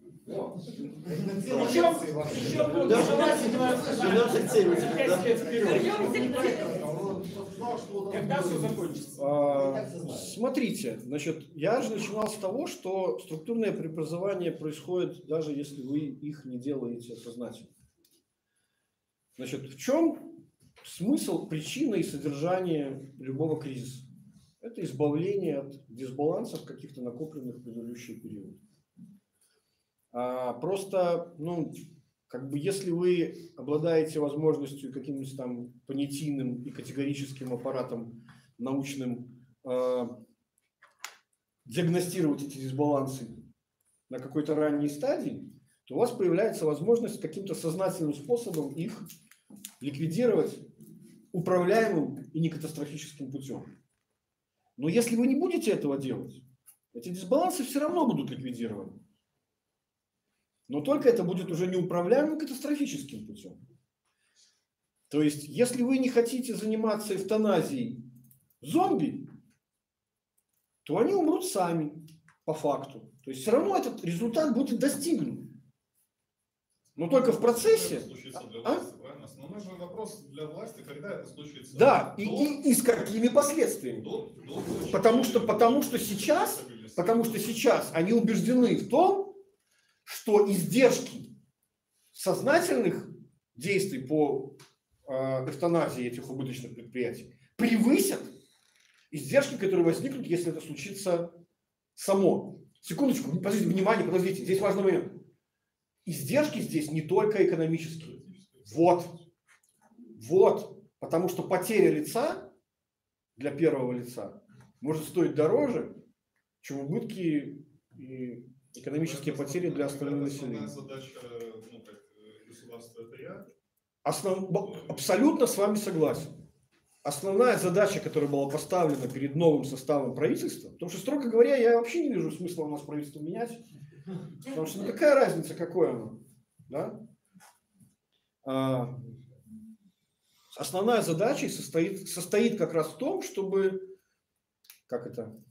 Вот есть Максим Леонидович Ермолович, который занимался в 15-м и первых 3 месяцах 2016 года спасением предприятий, оказавшихся после девальвации в трудной ситуации за счет государственных средств. Ну и как-то же даже с внешним долгом рассчитывались и все остальное. Вот будешь министром. Вот Сергей Николаевич Румас занимался деревообработкой, пережившей модернизацию. Вот тебе вся экономика, которая пережила модернизацию. Короче, грубо говоря, сделайте мне хорошо, да? Чтобы все было нормально. Вот. Но еще раз, значит, то есть вот еще раз говорю, есть всего 2 сценария. Понимаете, любой же прогноз, он сценарный прогноз. Да? Вопрос только в том, какой вы считаете наиболее вероятным, да, и какой менее вероятным. Я все-таки сторонник того, чтобы, и мне кажется, что все-таки это правительство, несмотря на то, что основной мандат ему ничего не делать, чтобы не случилось что-то плохое, да, оно все-таки, понимая, там на самом деле очень хорошие люди, это люди, которые обладают, что важно, да, весь этот период длительного наступания на грабли привел к тому, как у меня в передаче, когда Саша Чубрик приходил, он говорит: слушай, не все же плохо. Вот, например, я говорю, что же? Смотри, мы, по крайней мере, научились за эти годы, как не надо. Да? Это как говорил Фидий, да, как получить скульптуру. Да? Нужно взять кусок мрамора и отбросить все лишнее. Вот так же, в принципе, и с структурными реформами. То есть нужно не делать то, чего не нужно делать. Там еще, конечно, нужно помимо этого что-то, но тем не менее. И мне кажется, что нынешний состав власти все-таки понимает, что без сознательной политики в отношении этих предприятий, это понимает Нацбанк, это понимает Минфин, это понимает Минэк, это понимают первые вице-премьеры.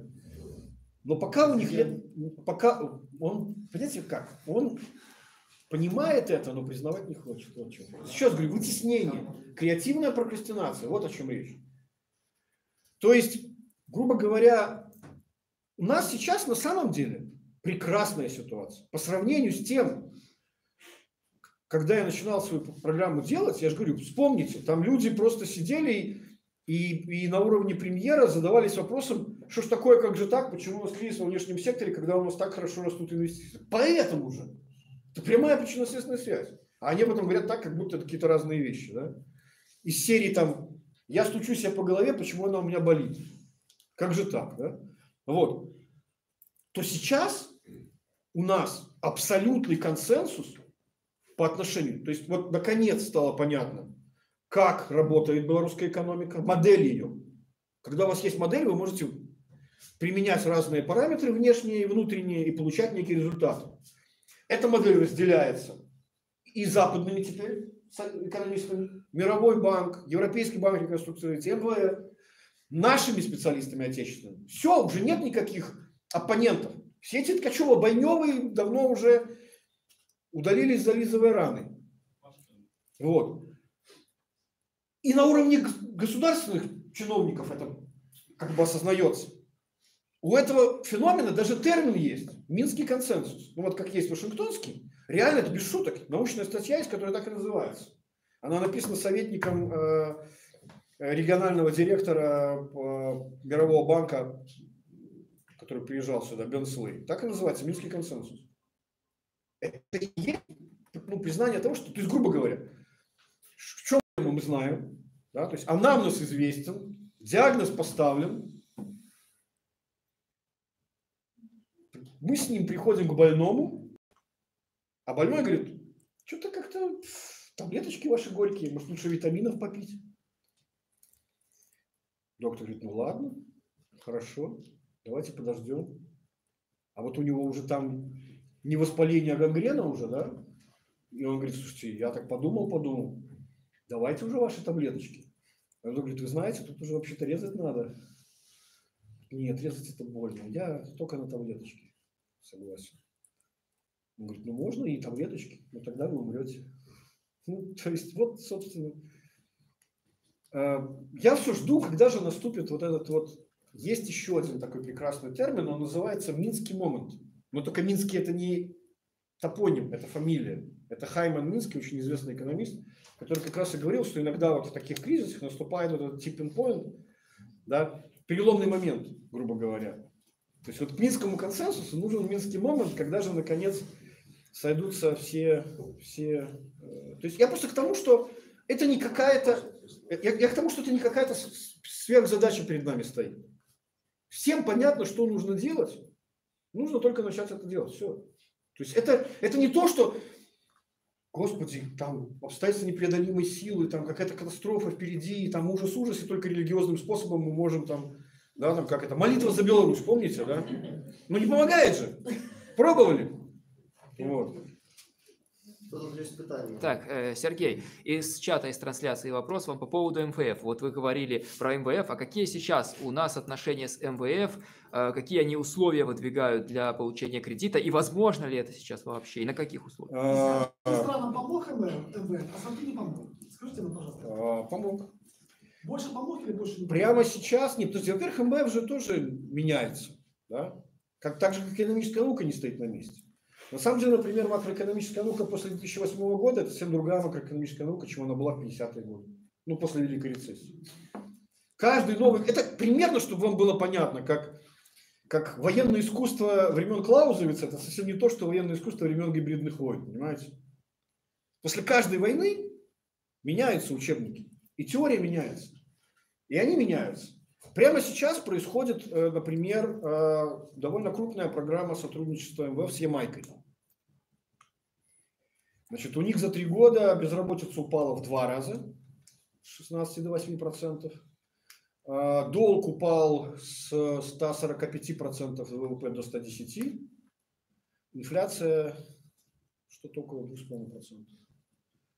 А фондовый рынок Ямайки за 5 лет вырос на 300%, опередив все абсолютно страны, в которых фондовый рынок есть. Ну, если не считать Зимбабве, но там в национальной валюте не считают. Он там вырос только потому, что национальная валюта превратилась в ничто. Так что не надо. Есть, конечно, и отрицательные примеры. Они... Больше примеров. Подождите, ну еще раз. Я к тому, что они же тоже учатся на своих ошибках. Так вот, отношения какие? Значит, ответ очень простой. Отношения поставлены на паузу. Вот такой официальный термин. Но в вопросе в самой формулировке есть важная ошибка. Важная. Суть заключается в том, что не МВФ ставит условия. Там порядок ходов другой. МВФ от нас ничего не нужно. Это нам нужно от МВФ. То есть это не программа МВФ. Это программа правительства, разрабатываемая в ситуации экономического кризиса, которая потом пишет к этой программе сопроводительное письмо в МВФ, суть которого заключается в том, что мы готовы проводить такую программу, только нужна финансовая поддержка. Проект. Да. Они говорят, в принципе, программа хорошая, мы ее одобряем. Значит, для того, чтобы эти цели были достигнуты, давайте разработаем какие-то, значит, бенчмарки, да, которые мы будем смотреть, исполняется ли она, и будем постепенно давать вам деньги, чтобы смягчить последствия этого кризиса. Вот как работают отношения. И поэтому от нас они, строго говоря, требуют только одного. И давно. У нас же была программа в 2009 году. И она закончилась довольно плачевно, потому что, грубо говоря, их обманули. Когда обещали пилотную приватизацию 5 средних промышленных предприятий. И причем в очень такой издевательской форме их обманули. Предложили те предприятия, которые вообще нафиг никому не нужны были. И после этого они поняли, что, ага, с правительством там можно разговаривать, правительство будет обещать все, что угодно, а потом появится клиент, который скажет, а в чьих интересах работает МВФ? Кто его держит? Не враги ли они? И тогда, уже много лет, там есть только одно условие, суть которой, я обожаю, как дипломатически выражаются насчет МВФ, они говорят, мы хотим, чтобы эта программа была поддержана на самом высоком политическом уровне. Иными словами, еще раз подчеркиваю, это не программа МВФ. И никогда это не программа МВФ. Это программа правительства. Но еще они хотят, вот, кстати, вот важным фактом, есть даже целая такая научная работа, которая анализирует успехи и неуспехи программ и какие факторы на это влияли. Есть такой термин, как program ownership. То есть, если правительство, власть сама понимает, что эта программа его, и она нужна нам прежде всего, то тогда есть больше шансов, что она реализуется. И вот они хотят, чтобы это была программа президента, а не программа МВФ, которые какие-то враги и так далее. И вот это главное условие. И оно пока не выполняется. Поэтому программы нет. Поэтому Спасибо. А по поводу приватизации вы сейчас сказали. Возможно ли приватизация этих убыточных предприятий Уже до сих пор? Уже нет. Уже нет. Уже А нет. хоть по заниженной какой-то стоимости, хоть что-то с них сделать, чтобы не закрывать просто. Понимаете, в чем дело? Нет, наверное, можно. Я, например, есть же, в общем-то, и не очень плохие примеры, но, скажем, не у нас, а ну вот был АвтоВАЗ, да? Как бы, когда туда приезжали всякие разные японцы, они говорили, ну, хорошая площадка для тренировки бульдозеристов, в принципе. Как бы, а больше она, пожалуй, ни для чего не годится. Но потом же Renault Nissan же купила их, да, и все-таки что-то сделала. Иногда чудеса удаются, в принципе. Вот. Но фокус заключается в том, что вы же даже если посмотрите на вот эти 5 так называемых интеграционных проектов, то есть, грубо говоря, это максимальный список, который русские могли выставить из того, что им до сих пор у нас интересно. Да? Если не считать оборонки, ну там пелинг, МЗКТ и так далее, то больше им уже там ничего не нужно. МАЗ, зачем им МАЗ, когда у них там... Да, смысл, да.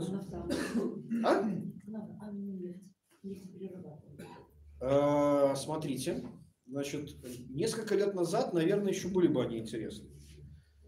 Скажем, были бы интересны каким-то...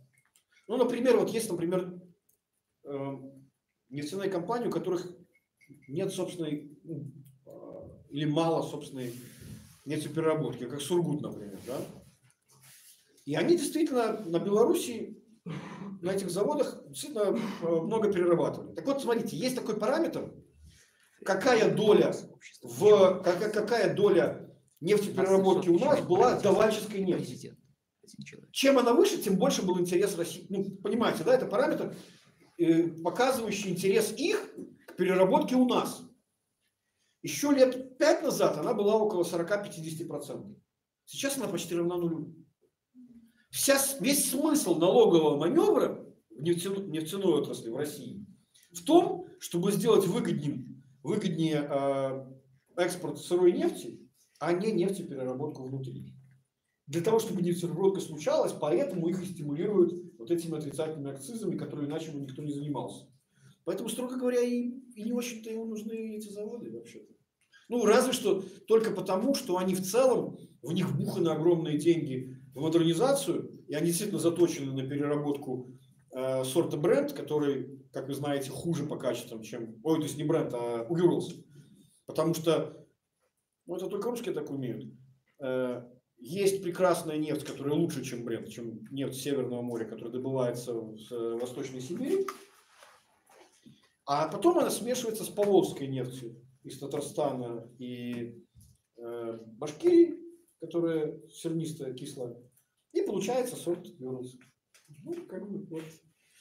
Это из серии как кофе Зачем нам дорогой, да, продавать задорого, когда мы можем смешать его с каким-то и продавать дешевле, правильно? Ну, вот. Но они заточены под это. Там сернистые остатки, они, которые появляются, там, значит, они у нас перерабатываются. Может быть. Масс не нужен. Интеграл, что там осталось от интеграла, кроме коворкингов и для хипстеров. И все. Слушайте, Давайте а пошли питання далі. послушайте, вот еще говорят, что для нас сейчас главный путь развития, сам образцовый, это китайский путь развития. Когда советское управление и эффективная фактически капиталистическая экономика, совмещение. Дело в том, что китайский путь развития – это как раз пример уникальной белорусской экономической модели, только в гораздо большем масштабе. Фактически они сейчас имеют все те же дисбалансы, которые были у нас накануне 2011 года. Та же самая экономическая модель роста, когда государственные директивные инвестиции идут в черт знает что, огромное количество мостов в никуда. Единственная страна, в которой построен магнитно-левитирующий поезд Siemens, потому что он бешено дорогой, он абсолютно убыточен. Зато он построен в Китае, потому что инвестиции, потому что ВВП. Понимаете? Нам нечему у них учиться, потому что Китай – это та же белорусская экономическая модель, только в еще большем масштабе. И уже сейчас он начинает демонстрировать признаки того, что как-то трещинки дает модель эта. И уже как-то во всем мире начинают задаваться вопросом, что, а может быть, как-то и... А может быть, там уже и рост не тот, про который вы говорите. Потому что не могут одновременно быть в макростатистике, когда у вас идет, например, выпуск стали, значит, на 8% растет, но при этом загрузка производственных мощностей на 9% падает. Ну не может у вас на 15% за год вырасти эффективность. Это старая отрасль. Там не случаются такие технологические революции. Кто-то врет, понимаете? Просто кто-то врет. Вот. Поэтому нет, Китай как раз, у него впереди большущий кризис. И на самом деле это один из... Когда он случится, сказать нельзя. Вот смотрите, чтобы было понятно. Есть такая наука, вот в физике, да? Теория сложных систем, она же теория катастроф, как ее говорят.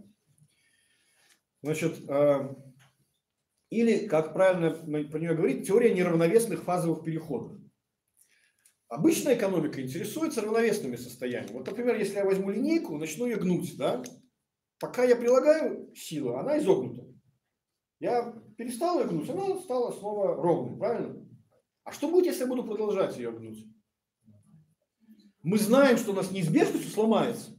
При каком угле она сломается, мы заранее знать не можем. Но мы знаем, что это с неизбежностью произойдет.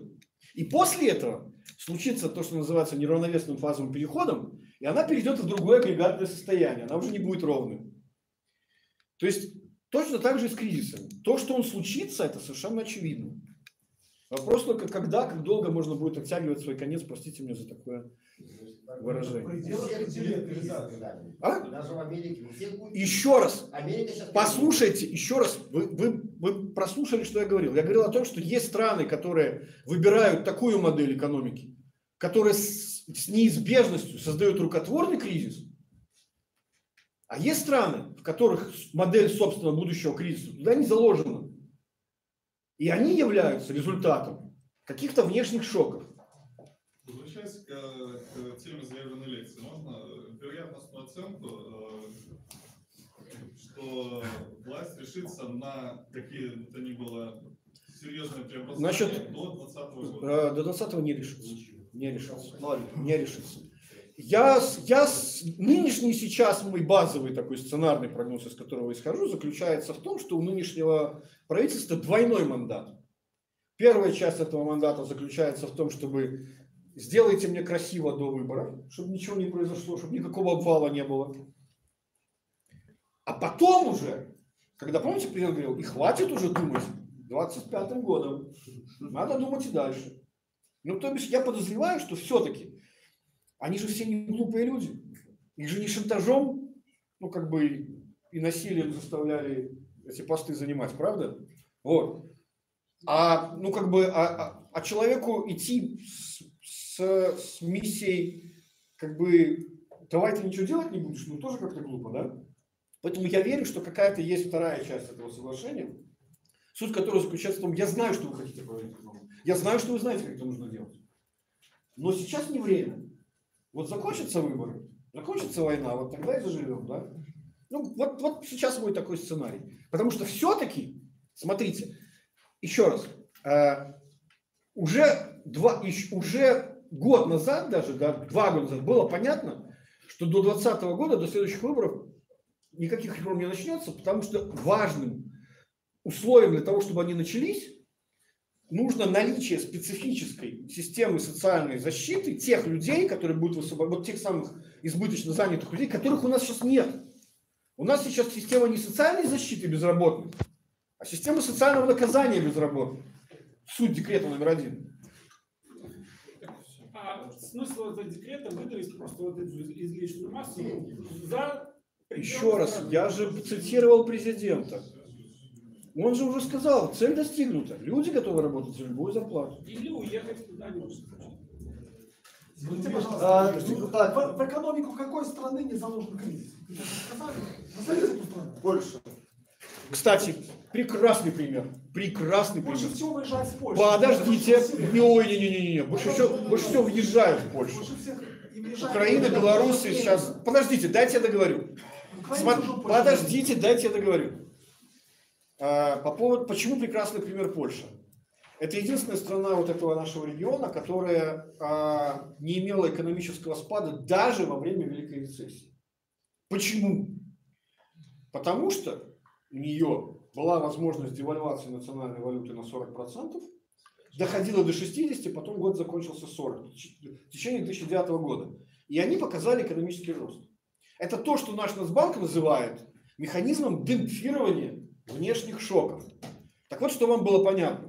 Есть страны, в которых заложен механизм генерирования кризиса, а есть страны, в которых заложен механизм демпфирования внешних шоков. Так вот, Польша вот таким образом устроена. И когда я общался с прошлым руководством Нацбанка, их Центробанка, да, и говорил, подождите, ну вы же как бы, вот классно, вот у вас злотый, да, там, у вас же есть планы же вступления в евро по-прежнему. Он говорит, мы от этих планов не отказываемся, но надеемся на то, что к тому времени, когда придет час Ч, не во что будет вступать. Добре, давайте на этом скончить. У нас будет час еще для неформальной беседы с Сергеем зараз. Дякую, что пришли. Спасибо.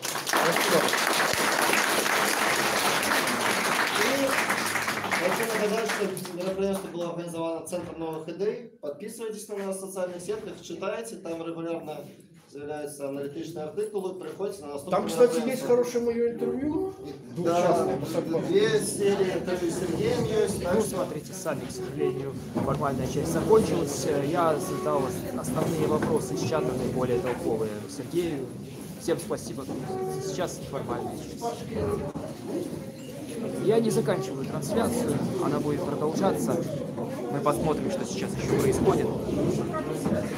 Нет, она не хватает. Она просто разная.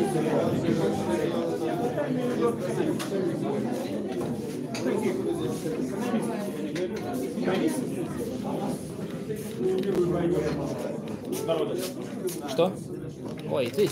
Есть у нас один экономист, который возглавляет Лучинок, который возглавляет сектор макроэкономического анализа.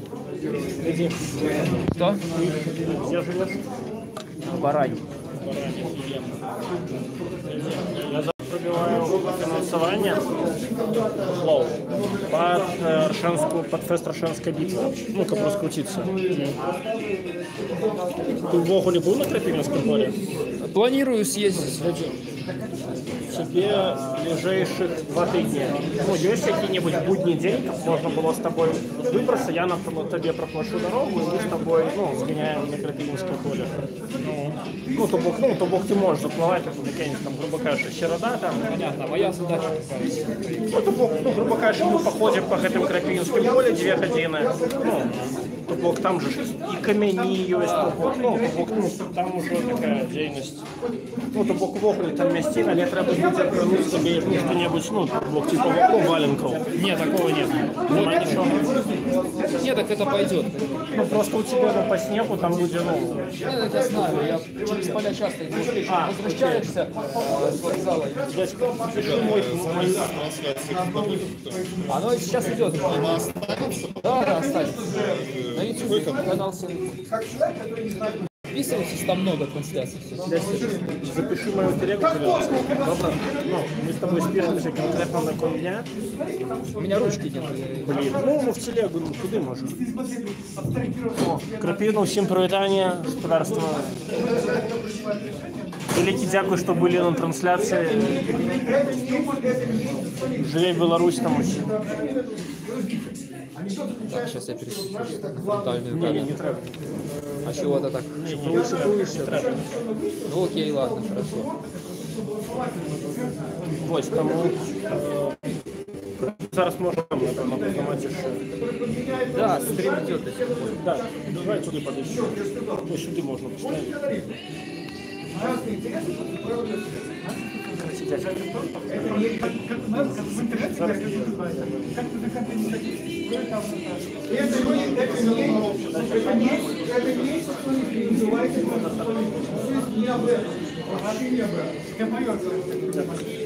В телеграме значите. У меня группа там. Под каждым видео на канале у меня есть ссылка на группу. Шерикод. В Телеграме. Под каждым видео есть ссылка. Я же опубликовал.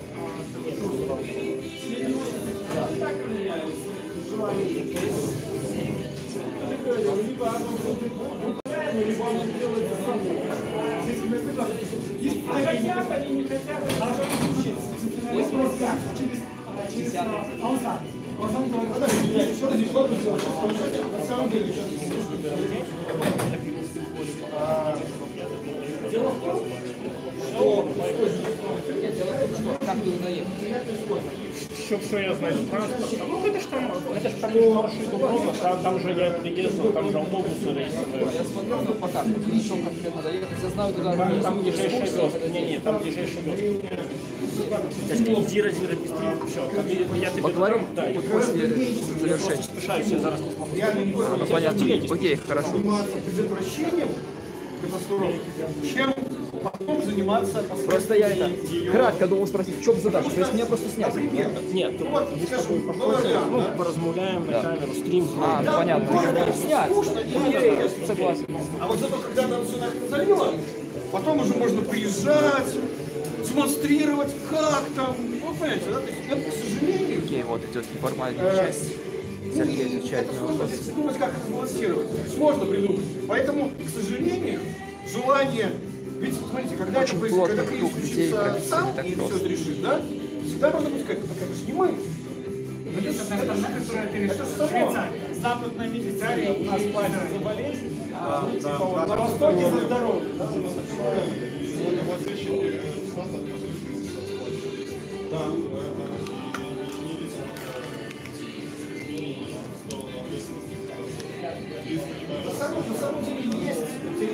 Так, пока что я не буду совершать трансляцию, мы еще немножко подождем. Пока Сергей Чало еще здесь. Возможно, даже зададим какой-нибудь ему вопрос. Привязан к уровню ВВП. Тем самым появлялся бюджетирование будущих шоков.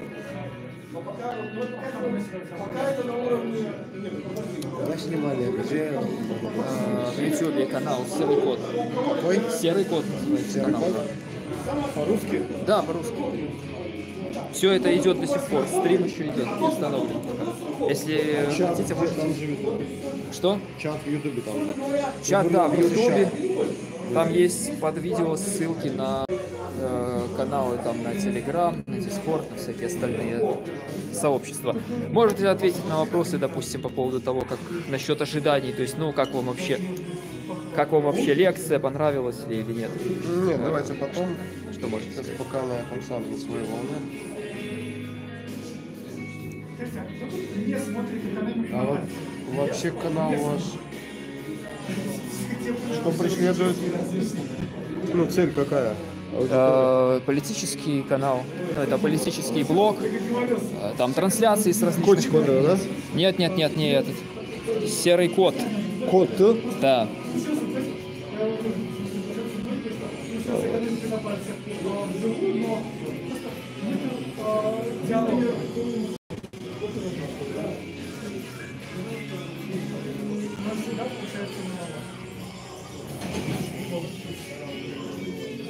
Да, вот. Сейчас она идет, трансляция онлайн. Окей, самолет пошел сначала, смешно. Подписывайтесь на канал. Там много чего интересного.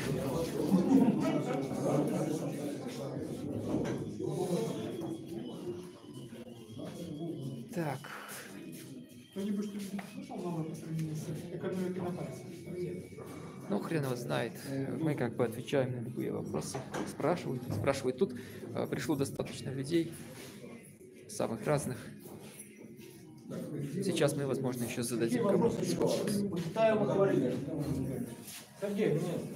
Вот сейчас идет неформальная часть, чаепитие.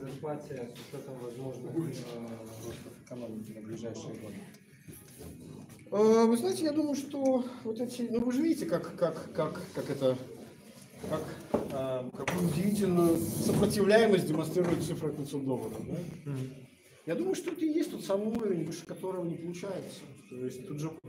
Вот важный вопрос, почему средняя зарплата не выходит выше 500, да? Потому что, казалось бы, можно взять и приказать, а это говорит о чем? О том, что сектор того, где вы можете приказать, становится все меньше и все менее влиятельным, а сектор того, где вы приказать не можете, а именно частный, он становится все больше. И вот зарплаты, которые складываются в частном секторе, в конкурентном секторе, они в конечном счете зависят от конкурентоспособности, ну это сложная теория, от конкурентоспособности в торгуемых отраслях, так называемых. То есть в отраслях, которые конкурируют либо на внешних рынках, либо испытывают конкуренцию от внешних товаров. Соответственно, поскольку эта конкурентоспособность не растет, постепенно уменьшается, да, то это означает, что вот, эти 500 долларов на сегодняшний момент это и есть уровень нашей внешней конкуренции. То есть она зависит не от роста экономики на самом деле, она зависит от конкурентоспособности наших товаров, которые испытывают конкуренцию с иностранными товарами. Это вопрос внешней экономики. Это не вопрос внутренней экономики. Всегда. Это так называемые следствие модели Балласа-Сэмюэльсона теории внешней торговли. А потом уже работает так называемый пен-эффект, это когда зарплаты, сложившиеся в торгуемых отраслях, от них уже начинает зависеть уровень неторгуемых. Ну, грубо говоря, в странах более высококонкурентоспособных оплата труда парикмахеров почему-то выше, чем в странах менее. То есть в конечном счете все определяется конкурентоспособностью на внешних рынках. Ну хорошо, но на ближайшие пару лет правительство закладывает уровень средней зарплаты, там рост, я не знаю, сколько процентов, может быть, 10, 5%. В основном сейчас они его закладывают за счет бюджетного сектора. На то, на что они действительно могут приказать, и там действительно пока еще наши власти в большом долгу. Потому что, ну, я не представляю, как можно жить на зарплаты медицинского работника. И так далее. То есть, ну, с одной стороны, может быть, это и хорошо, что кто-то там еще работает. То есть мы точно знаем, что там люди работают не потому, что они там за деньги, да? Потому что они хотят пользу принести. Вот. Но мы же видим, какой отток и какой дефицит кадров. Я недавно анализировал ноябрь 17 к ноябрю 18. Ну, декабрь специально не брал, ноябрь взял. В среднем зарплаты и по Могилевской области, и по Беларуси выросла там на 17-19%. Значит, смотрите, я буквально вчера был на круглом столе в Нацбанке. Они как раз рисовали, значит, сравнивали прошлый год с этим и тоже говорили, что у нас и декабрь 17-го, ну, последний месяц 17-го дал серьезный рост зарплат, и 18-го. Казалось бы, один и тот же феномен, ну, к концу года там бонусы всякие и так далее, но в действительности они говорят, я в данном случае склонен верить Нацбанку, они считают, что природа этого роста уже разная. То есть если 17-й год это был скорее восстановительный рост зарплат из-за спада предыдущего, то 18-й они считают уже угрозой для самой стабильности, то есть уже опасность инфляции. Там уже за этим выше, уже есть угроза того, что эти зарплаты будут оказывать давление на потребительские цены. Если считать, что $500 это какой-то равновесный уровень зарплаты, да, какой должен быть минимальный рост ВВП ежегодно для того, чтобы вот эти $500 они обоснованно поддерживались, сохранялись? Он там нулевой должен быть. Нет, При каком росте ВВП, допустим, это станет $550-600? То есть при каком росте ВВП? Экономика должна быть фиктивная. Честно говоря, таких вычислений еще нет. Были вычисления только о том, какие нам нужны темпы роста, чтобы не терять конкурентоспособность с внешними странами. Это вот буквально, кстати, недавно из-под пера Димы Крука вышла эта статья, вы можете посмотреть, научная статья. Она на сайте ИПМа, значит, она находится, то есть можно найти, там как раз она вот про сокращение отставания от стран-соседей, то есть она вот про это. Вот, но там пока, то есть я просто к тому, что то, о чем вы спрашиваете, это уже как бы эффект второго порядка. То есть сначала нужно выяснить, какой нам нужен темп экономического роста, ну, а это уже ответ на второй. То есть для этого пока еще не добрались, но я так понимаю, это следующее уже будет просто работа за это. Вот. Но по крайней мере понятно, что никаких, естественно, 2,5% нам не хватит, потому что мы будем бесконечно догонять ушедших вперед наших соседей. То есть это как в Алисе в стране чудес, помните, для того, чтобы оставаться на месте, нужно постоянно бежать. Не может нынешнее, скажем так, правительство обеспечить какой-нибудь рост. Подождите, почему актеры неподходящие? Вот неправда. На самом деле я бы сказал, что очень хорошие молодые люди, я удивляюсь, как они там удерживаются. Знаете, я бы сказал так, что если бы стояла задача собрать Dream Team, да, то есть вот каких людей можно было бы, вот, что называется, возьмите лучших, да, то примерно этот состав бы получился. Вот, честно. Сейчас очень интересные люди в правительстве, поэтому я удивляюсь, как они там удерживаются. Актеры неподходящие, надо приглашать гастролеров. Нет, понимаете, вы... Украина пригласила уже гастролеров. Нету... У нас... Знаете, вот, смотрите, дайте я еще аналогию такую небольшую, значит, скажу. Вот, некоторое время я встречал возражения там, от всяких там провластных товарищей, которые говорили так, что вы все какие-то реформы, надо просто, чтобы каждый на своем рабочем месте лучше выполнял свою работу. Значит, в чем манипуляция? Почему это неправильный ответ? Потому что система состоит из двух вещей. Из элементов и связи между ними, структуры. Понимаете? У нас сейчас проблема не в элементах, у нас сейчас проблема в связях. Аналогия следующая. Представьте себе, как если бы, скажем, какой-нибудь комендант какого-нибудь Освенцима, да, сказал бы, что если хотите жить лучше, нужно, чтобы просто каждый на своем рабочем месте лучше делал свою работу. Понимаете, в чем абсурдность этого? Я специально довожу до абсурда. Они могут работать лучше, но лучше жить не станут. Почему? Потому что система устроена по-другому. Именно поэтому речь идет о системных изменениях, структурных реформах. Потому что менять они будут не элементы, а связи. Как в анекдоте знаменитом про сантехника. Помните же? За что сидишь, да? За то, что вызвали там трубу поменять, я посмотрел, говорю, тут же всю систему менять надо. Ну, как в анекдоте. Сергей, вопрос. По вашему прогнозу, возможно ли вот этот следующий год, чтобы пошли инвестиции в республику?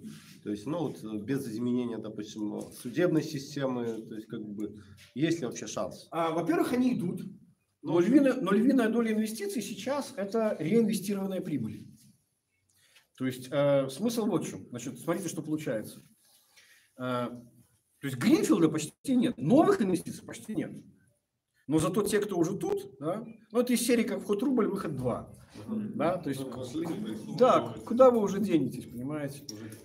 Да. То есть я к тому, что или например, вот, посмотрите, еще хороший пример в качестве, был такой период целый, когда у нас было, в Минске, например, было очень хорошо видно, что явно не хватает там ресторанов, кафе, да, то есть, потому что все они забиты. Все абсолютно забиты. О чем это говорит? Потому что можно открывать еще, спрос есть. Но они не открываются. Открывались только там заведения сетей или там уже работающих людей. Что это означало? Что те, кто уже однажды этот путь прошел, да, они уже знают, эти барьеры входа они преодолели. Для всех остальных они очень высокие. Вот в чем проблема. Президент же даже рассказывал, что придорожное кафе открыть, что-то там 50 Да, тысяч по такому. Добро. Ну, я это к чему, Сергей? К тому, что, в общем-то, президент все это время рассчитывал на то, что сделают дешевую рабочую силу, и сюда пойдут инвестиции. Но вот этого не происходит, и в ближайшие 2 года возможно ли, что какое-то изменение пошли? То есть вот пытаются сейчас вроде сделать инвестклимат получше. Потому что выбран с самого начала неверный путь.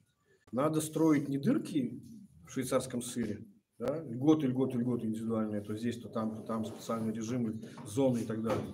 Это колониальный путь. Нужно создавать такие условия на национальном уровне, в котором прежде всего отечественные инвестиции развивались.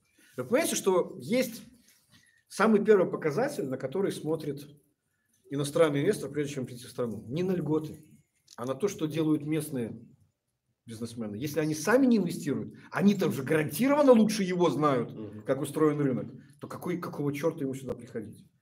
Сюда придут только те, кто вот, как эти алхимики, которые с монархом договорятся и будут надеяться, что у них эти льготы не заберут. Это не те инвестиции. Как алхимик заберу. Сергей, спасибо. Да, все, дякую, что приходите. Так, все, спасибо. Сергей уходит, и на этом наша трансляция заканчивается. Подписывайтесь на канал, подписывайтесь в группу Telegram, Discord. Всем спасибо, кто смотрел стрим.